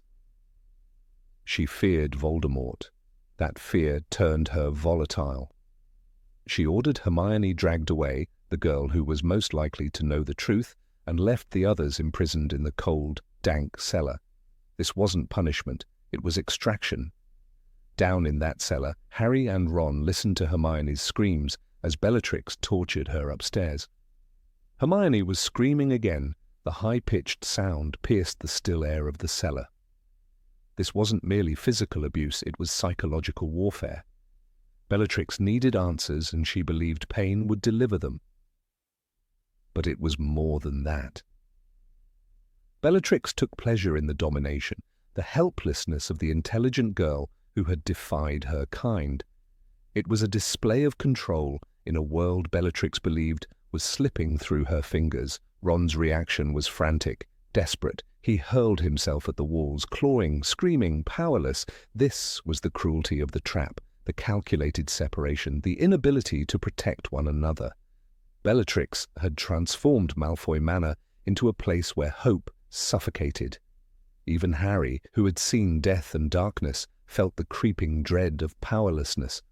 The walls seemed to mock them with every passing second. Lucius Malfoy, once proud and imperious, had become a shadow of himself. His fall from favor had been steep. Voldemort's punishments were not symbolic, they were real, tangible, and terrifying. Lucius, Narcissa, even Draco, all carried the weight of fear like chains. They had failed Voldemort before. Now they were desperate for redemption. Delivering Harry Potter would be their salvation. But they hesitated.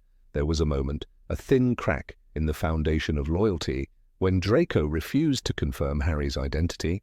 I can't be sure," he said, hesitating, not because he didn't know, but because he didn't want to know. This hesitation was not just about fear of punishment, it was about conscience. Draco had been raised in the belief of blood superiority, but now he faced the real consequences of that ideology: torture, death, and betrayal. He stood at the edge of a moral chasm. Behind him was the cold certainty of pure blood ideology. In front, the terrifying unknown of moral awakening. Meanwhile, in the cellar, something shifted. A sound, a crack in the darkness, signaled the return of an old friend. Dobby, the house elf, once bound to the Malfoys, had come to rescue them. It was a poetic reversal of power. The one they had abused, dismissed, and enslaved had returned, not with vengeance, but with courage. He was small, but his bravery towered above the cold stone walls. He apparated in and out, moving Luna Lovegood, Dean Thomas, and Ollivander to safety before returning for the trio. Dobby's arrival signaled more than rescue. It was defiance. He was no longer the submissive elf polishing boots in the shadows. He was a hero.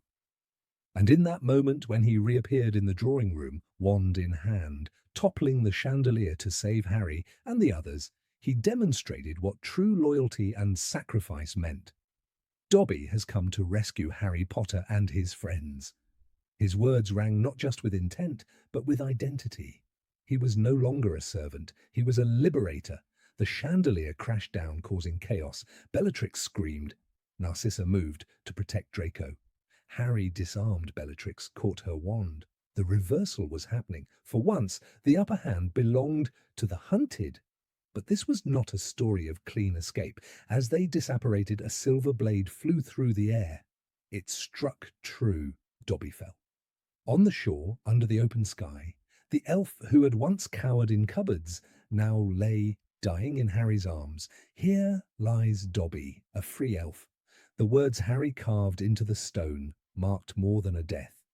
They marked the collapse of the illusion that power lies only in blood or magic, courage, love, and choice.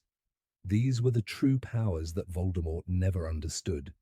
Malfoy Manor remained behind them, still grand, still cold, but its grandeur had lost meaning. Its halls had echoed with screams, its family torn by doubt and fear. It had become a symbol, not of power, but of a failing order. Even Narcissa, the stoic mother, had protected her son rather than please her master. The cracks in Voldemort's world were widening. The strategy behind this trap was undeniable. It wasn't brute force, it was manipulation. The Death Eaters didn't kill immediately. They sought to confirm identity, gather information, and leverage their prisoners. Bellatrix, especially, acted not with madness, but with intent. Torturing Hermione was a method. She was the sharpest of the three. If anyone could hide the truth about the sword, it was her. The agony inflicted wasn't personal, it was tactical. And it nearly worked. Hermione, though brave, was not unbreakable. Had Dobby arrived moments later, Bellatrix might have discovered the secret. The fake sword planted in her vault by the goblins had already raised suspicions. Confirmation from Hermione would have ended the mission entirely.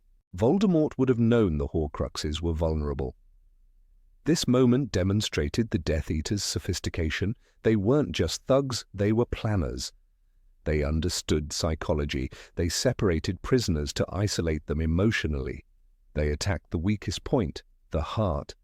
And Bellatrix, for all her madness, was a skilled interrogator. Her madness was only the mask worn by a tactician. But what they couldn't anticipate, what Voldemort never grasped, was the power of love-driven sacrifice. Dobby's intervention wasn't part of a plan, it wasn't expected, and that's what saved them. The trap was designed to withstand force, magic, and cunning, but it failed against loyalty and kindness. That was its weakness. That was Voldemort's blind spot. Even the physical space of Malfoy Manor contributed to the trap. The coldness of its architecture, the isolation of the cellar, the oppressive quiet of its halls, all served as tools. The environment crushed hope. Every element, the locked doors, the unreachable voices, the looming threat, was calibrated to break the spirit before the body. This encounter at Malfoy Manor was not a side story. It was a turning point. The trio came face to face with the cruelty of their enemies. They also witnessed the crumbling integrity of those who served Voldemort. Draco's hesitation, Narcissa's desperation, Lucius's shame, these were the signs of decay within the Death Eater ranks, and yet it came at a cost. Dobby's death left a wound. It wasn't just the death of a friend, it was a reminder of what they were fighting for. Not just for survival, but for a world where the smallest among them had the right to be free. In Dobby's sacrifice lay the soul of their rebellion. Malfoy Manor, then, was more than a trap. It was a crucible. Within its walls, fear and courage, power and weakness, cruelty and love all collided. It revealed who the Death Eaters really were, not just villains, but strategists with eyes on the long game. It revealed who the Malfoys had become, no longer confident architects of supremacy, but faltering instruments of a tyrant. And it revealed the unbreakable thread that bound the trio together, not just friendship, but unshakable purpose. In that moment of agony when Hermione screamed, and the cellar felt like a grave, hope flickered not through spells, but through acts of will. Ron's fury, Harry's focus, Dobby's courage, these were not spells taught at Hogwarts. They were the weapons Voldemort could never master. The trap at Malfoy Manor was brilliant in design and nearly successful, but it failed not because it was poorly set, but because it underestimated the power of those it sought to crush. That underestimation, repeated again and again, would become Voldemort's undoing, for in every act of cruelty he committed, he awakened resistance. In every scream he caused, he forged steel in those who heard it, and in the end, it was not just Harry who left Malfoy Manor stronger. It was all of them. Marked by pain, yes, but sharpened by it, and no longer afraid. Number 24, the takeover of the Daily Prophet. It began subtly, like a shadow creeping along the edges of a bright room. At first, no one noticed the change in tone, the subtle shift in narrative, the careful omission of names. But those who knew how to listen, truly listen, heard it. A pause before a name, a hesitation in print, a question no longer asked, and then suddenly it was everywhere. The Daily Prophet, the voice of the wizarding world, no longer spoke for its people. It whispered for the Dark Lord. For years the prophet had been unreliable. Its portrayal of Harry Potter had swung like a pendulum, saviour one day, liar the next. But this was different. This was not manipulation. It was occupation. Voldemort didn't march into the newsroom with an army of Death Eaters and spells blazing. He didn't need to. He understood a simple truth about war: control the story, and you control the people. It was the perfect coup, quiet, bloodless, total. By the time Rufus Scrimgeour's ministry fell and Pius Thicknesser took his place, the prophet was already compromised. Thickness, under the imperious curse, served as Voldemort's puppet, and the Daily Prophet became the loudspeaker of tyranny. Its pages no longer reported news, they declared truth, or rather, a truth, Voldemort's truth. Dumbledore, once lauded as the greatest wizard of the age, was posthumously smeared as a manipulator with dark secrets. His portrait stared silently from Hogwarts, unable to defend itself as his legacy was dismantled line by line. The very concept of heroism was rewritten. Members of the Order of the Phoenix were now enemies of the state. Kingsley Shacklebolt, a loyal Auror, was branded a traitor. Remus Lupin, a war veteran and father-to-be, was framed as a dangerous influence. But the most chilling example was the treatment of Harry himself. Not merely hunted, he was erased. His name became taboo. The taboo curse placed on Harry's name was a masterstroke of magical surveillance. A simple spell woven deeply into the fabric of magical speech made the utterance of Harry Potter a beacon. The moment it was said, it acted like a flare in the sky. The Death Eaters would descend almost immediately. For many, it was their last act of defiance, a whisper of a name, then silence forever. Fear seeped into language. People spoke in metaphors and coded phrases. The boy became a common euphemism. Some dared to say undesirable number one, the label the prophet printed alongside a moving picture of Harry with the words "wanted for questioning" in bold block letters. Others didn't speak at all. Parents warned their children never to say that name, not in public, not in private, not even in their thoughts. Xenophilius Lovegood, editor of The Quibbler, attempted resistance. His magazine, long mocked for printing conspiracy theories and Nargle sightings, suddenly became one of the last free voices in magical Britain. He printed articles defending Harry, exposing the lies of the prophet and calling for unity. But the cost was unbearable. When the Death Eaters came for his daughter, he cracked. One cry, one plea, one betrayal, and the Lovegoods paid dearly. The prophet's editorials were filled with venomous half-truths. They didn't need to fabricate lies, they simply warped the facts. When Muggleborns were rounded up for magical registration, the prophet framed it as protective regulation. When raids on wizarding homes occurred, they were called necessary investigations. Words like purity, security, and stability became buzzwords, disguising a campaign of fear under a veneer of order. Dolores Umbridge re-emerged, this time with full authority.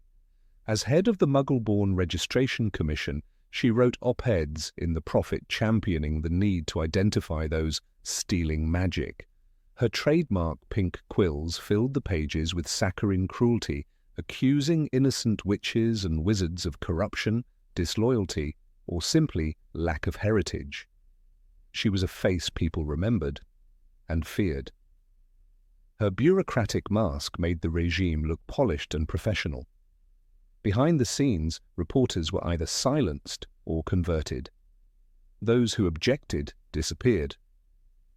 Rita Skeeter, ever the opportunist, flourished. Her writing, once scandalous for the sake of gossip, now dripped with sanctioned venom. She wrote pieces titled Potter, Menace or Myth, and Grindelwald's Apprentice, the Dumbledore nobody knew. Her words slithered into the minds of readers who were desperate for a narrative that made sense, even if it wasn't true. Hogwarts students, especially Muggleborns, stopped reading the newspaper. They passed around torn copies of old articles, underground newsletters, and handwritten notes. Some turned to The Quibbler in secret. Others stopped trusting news altogether. Hermione Granger, always a devourer of information, discarded the prophet with open disgust. "It's just propaganda now," she told Ron and Harry as they planned their next move. And still, the prophet printed every day. Even those who didn't believe the articles read them. They had to. It was the only way to understand the shifting lines of danger. When a name was mentioned, it meant that person was being watched. When it wasn't, it meant they were likely already caught. The absence of news became its own message. The prophet's influence reached into homes like a poisonous draught under the door. It told mothers that their children were in danger unless they complied. It told fathers to report suspicious behavior, even within their own families. It turned neighbors against each other. It made silence a virtue and truth a liability. Harry, Ron, and Hermione saw the consequences firsthand. After their infiltration of the ministry, when they rescued the Muggleborns from the courtroom, the prophet labelled it a terrorist attack. The front page called Harry armed and dangerous and described Hermione as a known associate of radical elements. Even their wands were described as dark artifacts. When they broke into Gringotts and rode a dragon to escape, the prophet didn't mention the bank's security breach. Instead, it ran a piece about rising instability caused by Potter's sympathizers.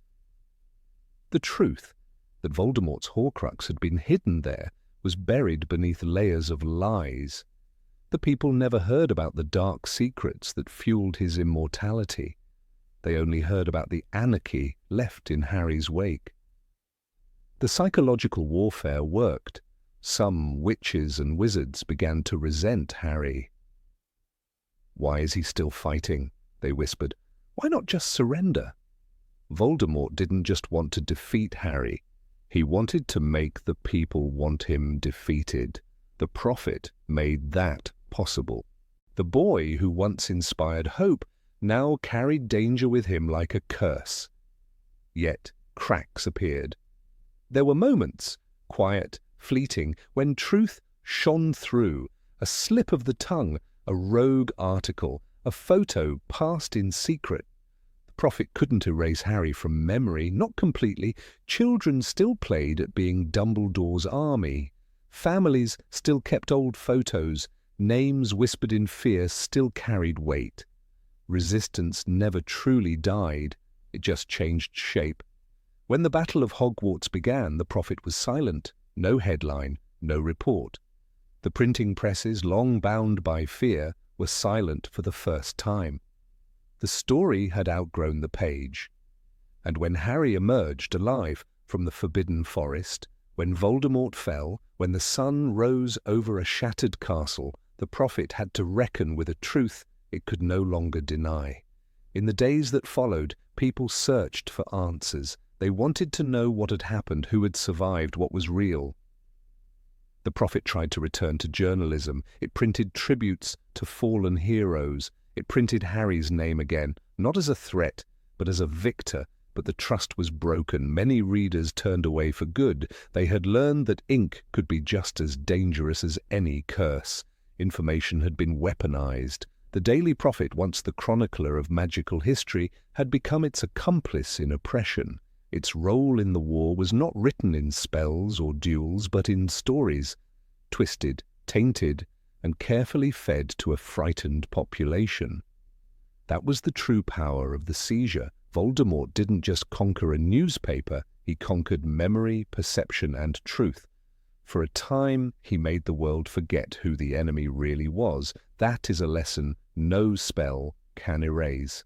Number 25. Death Eaters among the teachers. When the Ministry of Magic fell, the tremors of that collapse didn't stop in London.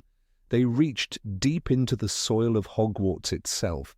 The castle, once a sanctuary of learning and laughter, transformed overnight into a prison wrapped in stone and silence. It was no longer just a school. It became a symbol of fear.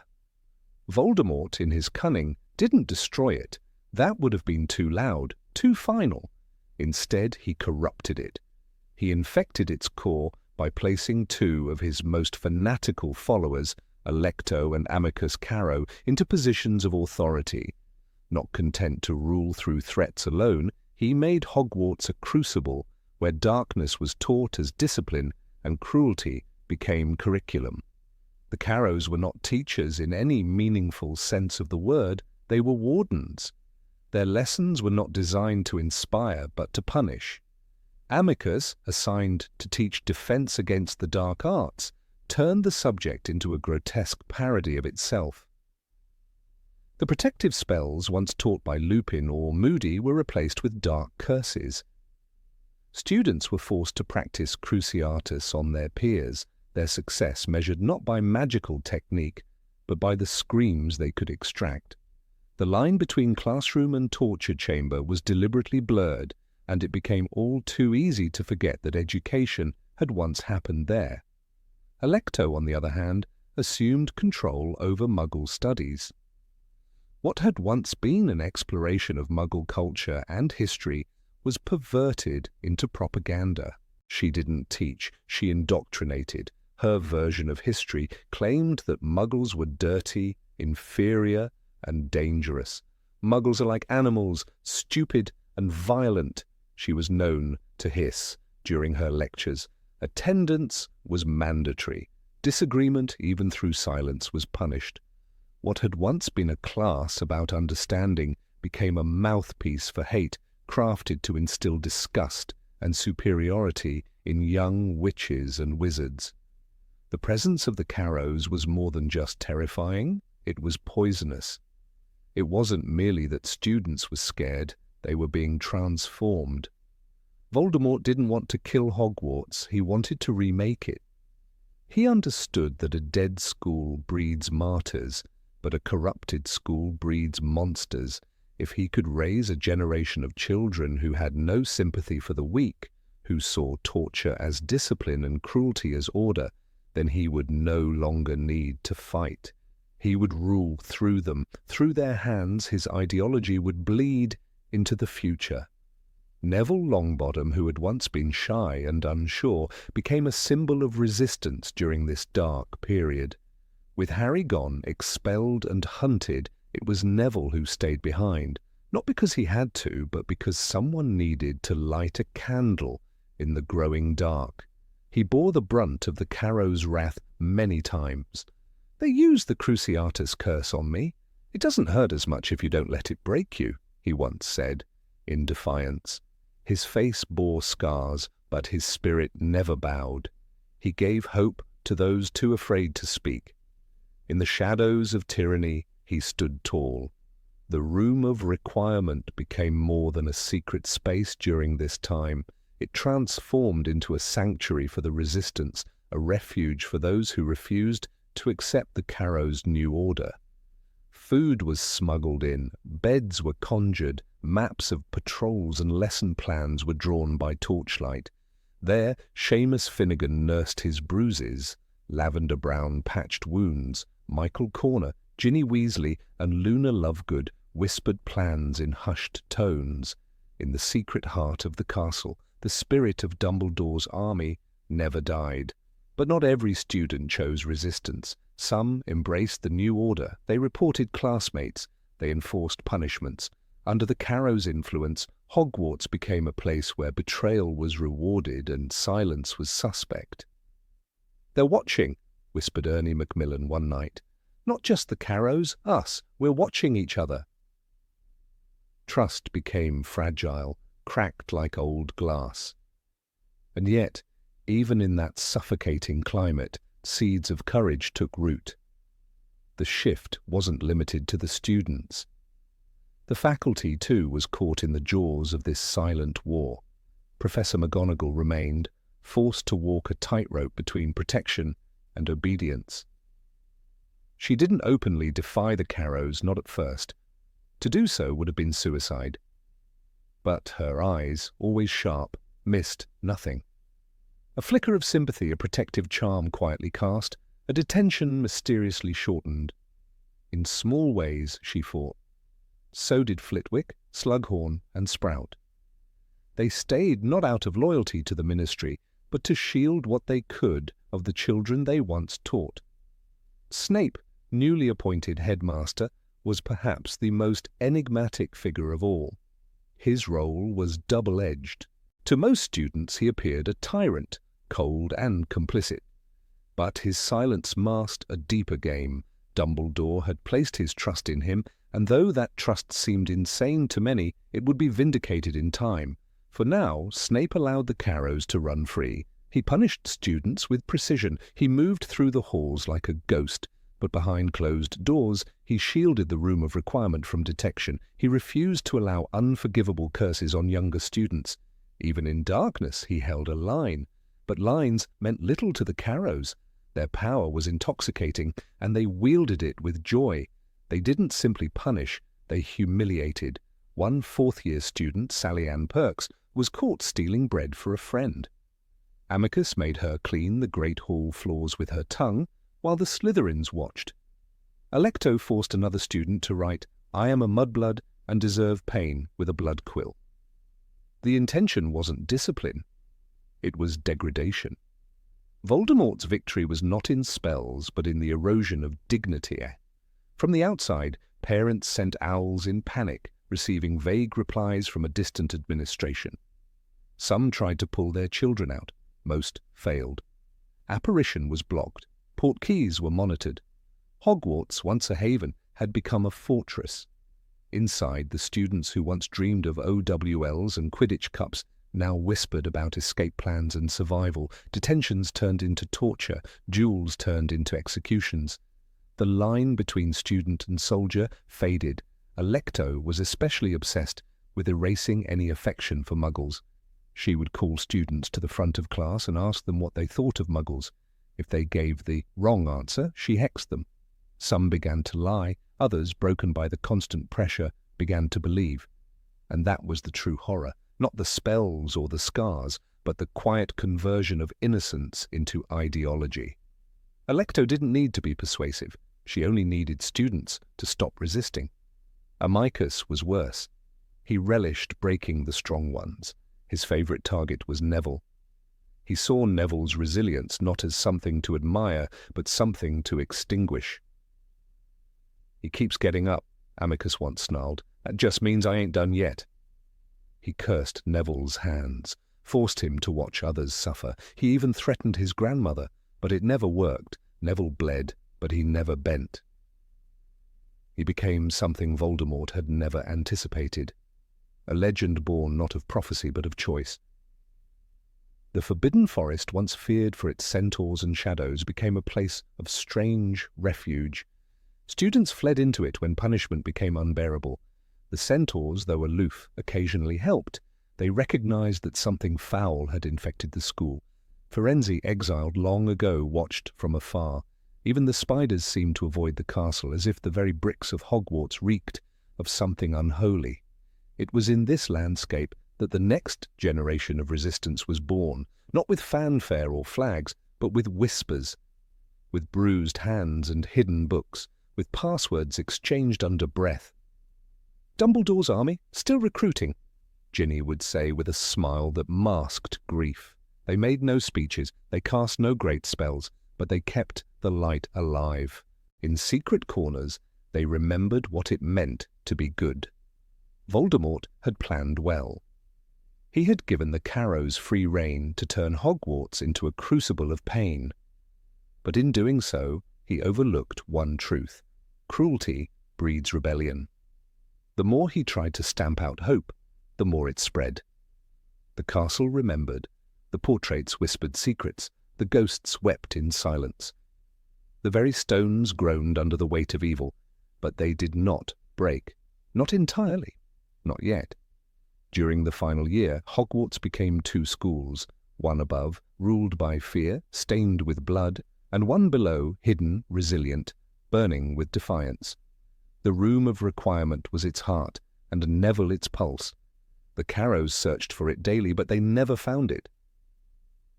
"There are places even darkness cannot touch," Luna once said. She was right. The Carrows could control the classrooms, but not the soul of Hogwarts. Even as the war outside raged, The war inside Hogwarts was personal. It wasn't fought with armies, but with stares, hexes, and whispers. It wasn't about strategy. It was about survival. Every hour was a battle, every lesson a risk. And yet the students endured, not because they had to, but because they refused to forget what Hogwarts once was, what it could be again. And in the end, when the final battle came, and Voldemort's forces stormed the grounds, it wasn't the Carrows who defended the school. It was the children they tried to break. It was Neville who beheaded Nagini. It was Seamus who lit the bridge. It was Ginny, Luna, and countless others who stood, wands raised, ready to reclaim what had been taken. The Carrows had taught them well, but not in the way they intended. Because from pain came strength, from cruelty came clarity, and from darkness the fiercest light. Number 26. Grindelwald and the lie about the Elder Wand. Of all the figures who shaped the shadows cast over the wizarding world in the 20th century, few played as quiet and cunning a final move as Gellert Grindelwald.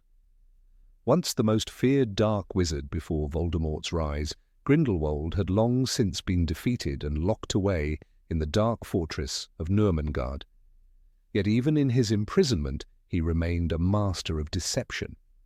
When Voldemort, consumed by his obsession with the Elder Wand, came seeking answers, Grindelwald gave him none. Instead, he fed the Dark Lord a lie, a deliberate, deadly lie. The Elder Wand, one of the Deathly Hallows, was said to be unbeatable in the hands of its true master. And Voldemort, always obsessed with power and immortality, believed that mastering the wand would make him invincible. But he was wrong. As Dumbledore once said, perhaps those who are best suited to power are those who have never sought it. Voldemort's desperation for control blinded him to the subtleties of magical truth. Grindelwald exploited that blindness. In Harry Potter and the Deathly Hallows, Voldemort interrogates the aged prisoner in Nurmengard. Though the text does not detail the entire exchange, Rowling's prose implies its tension and deception. Grindelwald, ravaged by age and regret, faced the Dark Lord with neither fear nor respect. When asked whether he possessed the Elder Wand, he told Voldemort that the wand had never been his. This was untrue. Grindelwald had wielded the wand for decades during his reign of terror. He had stolen it from the wandmaker Gregorovitch, claiming it by force, as was customary for such a weapon. "Tell me what you know of the Elder Wand," Voldemort demanded, yet Grindelwald's response was calculated. He offered Voldemort false information, telling him the wand had never been in his possession. That denial was a chess move. Grindelwald, knowing he would not live much longer, decided to die with that secret intact, misleading the one person who might misuse the wand even more cruelly than he ever had. Grindelwald's lie served no benefit to himself. By then, he had nothing left to lose. Dumbledore was dead. His empire had crumbled. He was imprisoned within walls he had built to contain his own enemies. And yet Grindelwald still played the game. He knew Voldemort well enough to understand that the Dark Lord would not stop searching, but a lie at that crucial moment could divert his path, maybe even end it.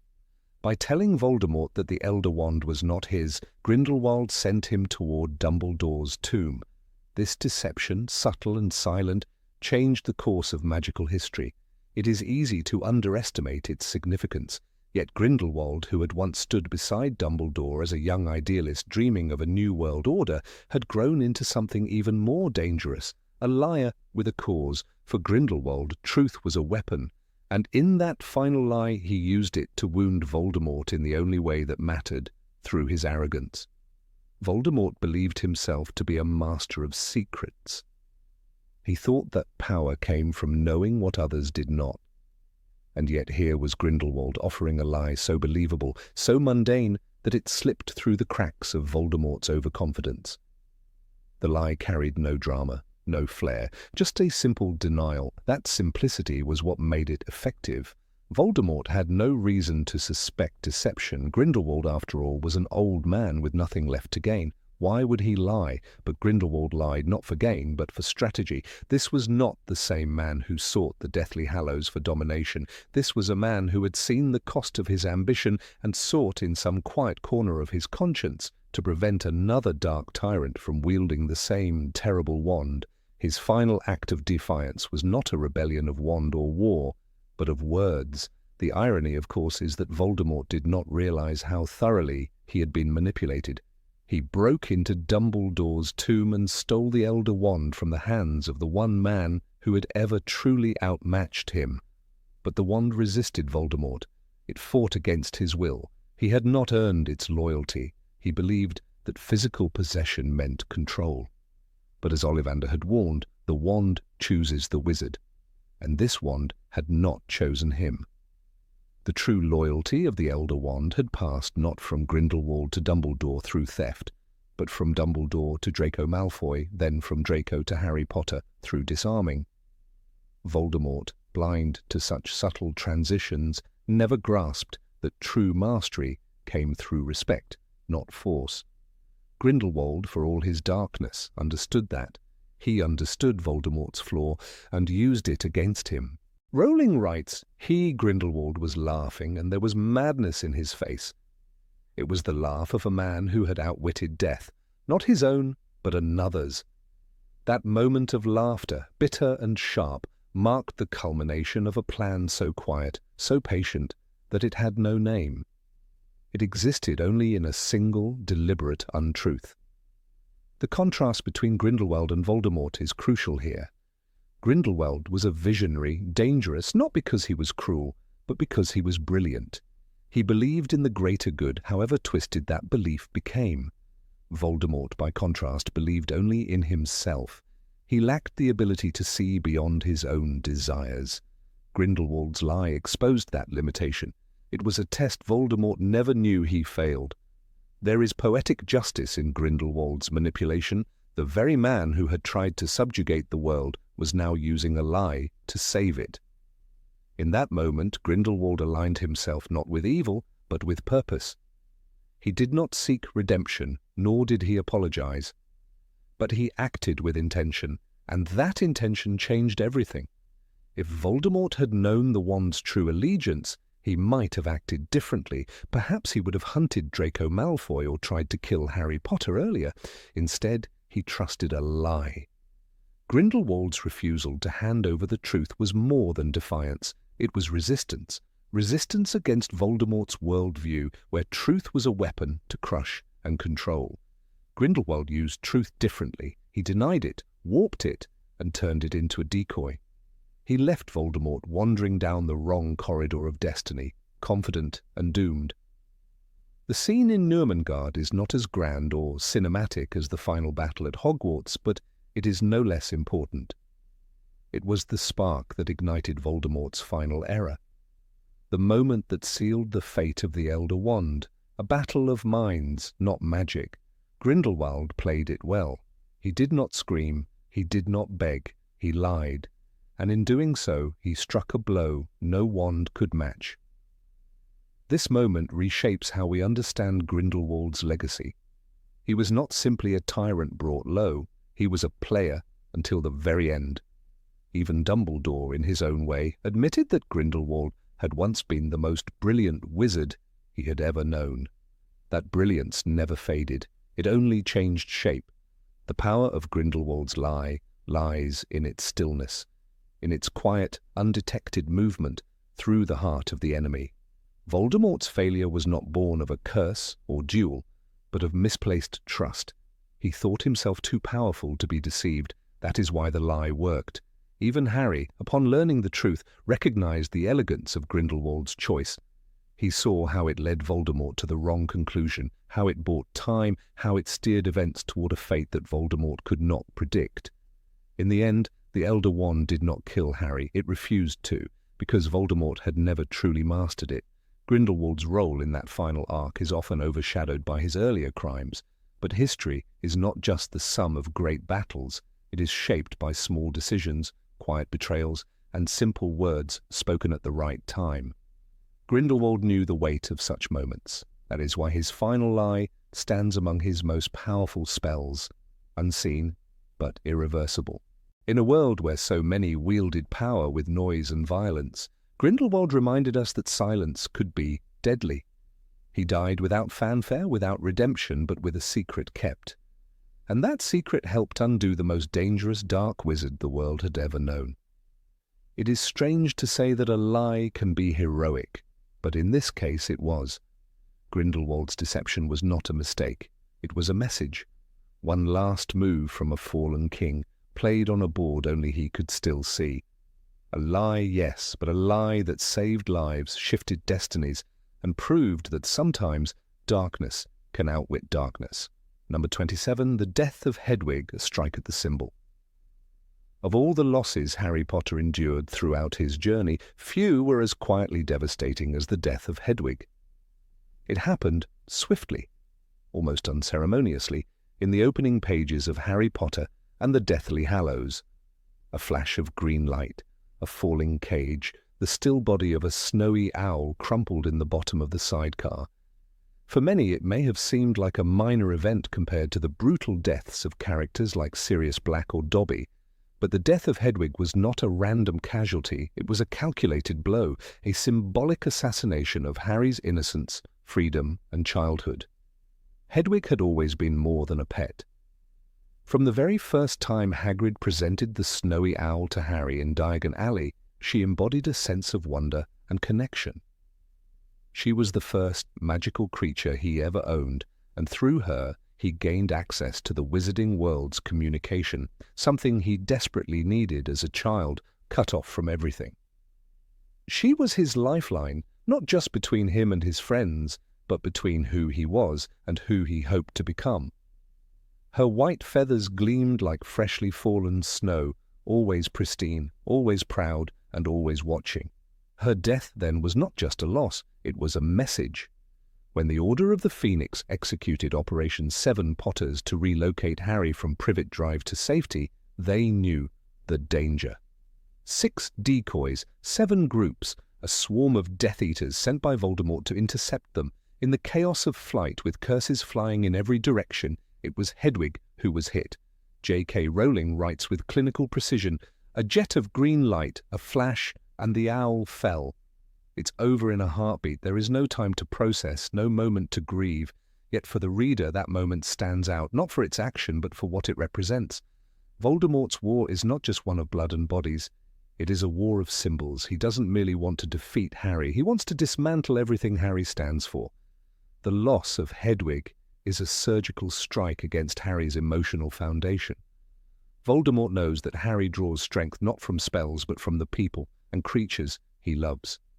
To rob him of Hedwig is to rob him of a part of himself. It's to remove a piece of the boy he once was, and in that moment, as the owl's lifeless body tumbles through the sky, we understand. This is no longer a tale of schoolboy adventures. This is war. Rowling does not give us Hedwig's death as a spectacle. There is no grand farewell. She dies in silence. In that, her death mirrors the many quiet atrocities that happen in wartime. Not all are heroic, not all are noble. Some are simply cruel, efficient, and final.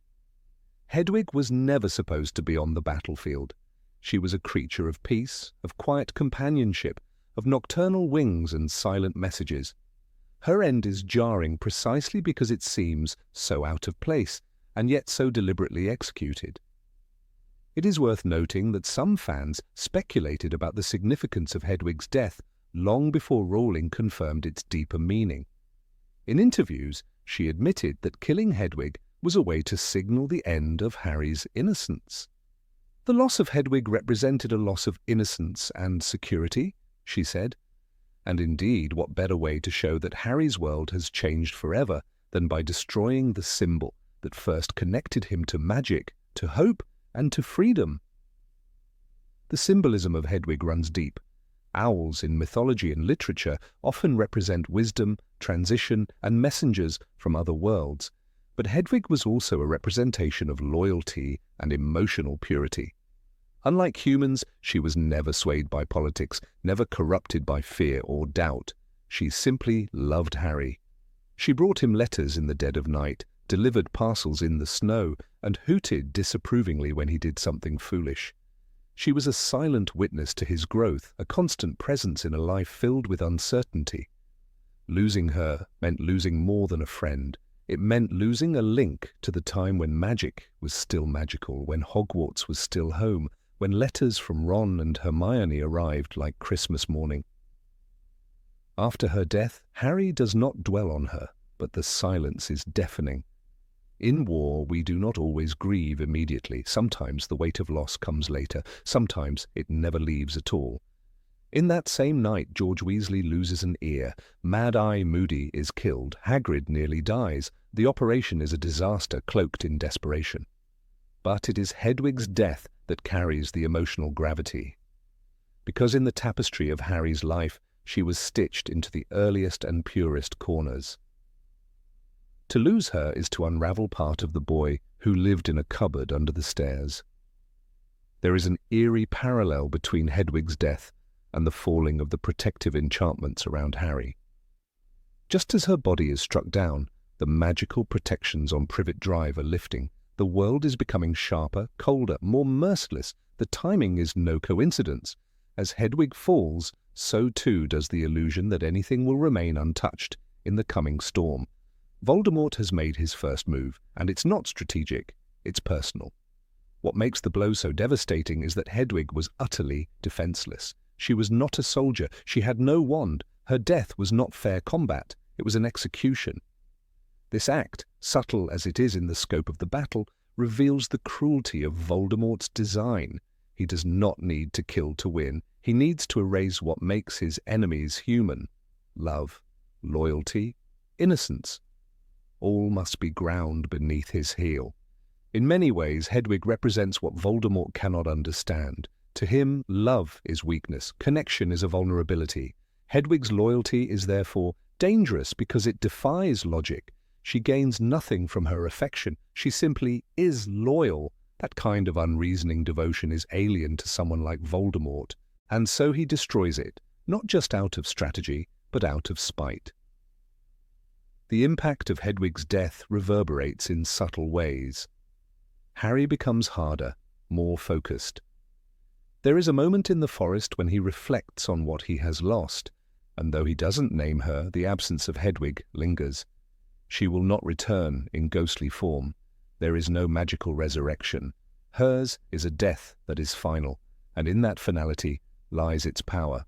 It is a grim foreshadowing of what's to come. Many more will die, Fred, Lupin, Tonks, Dobby.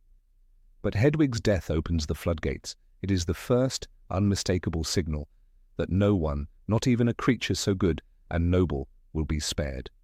It breaks the illusion of safety and sets the tone for the darkest volume in the series.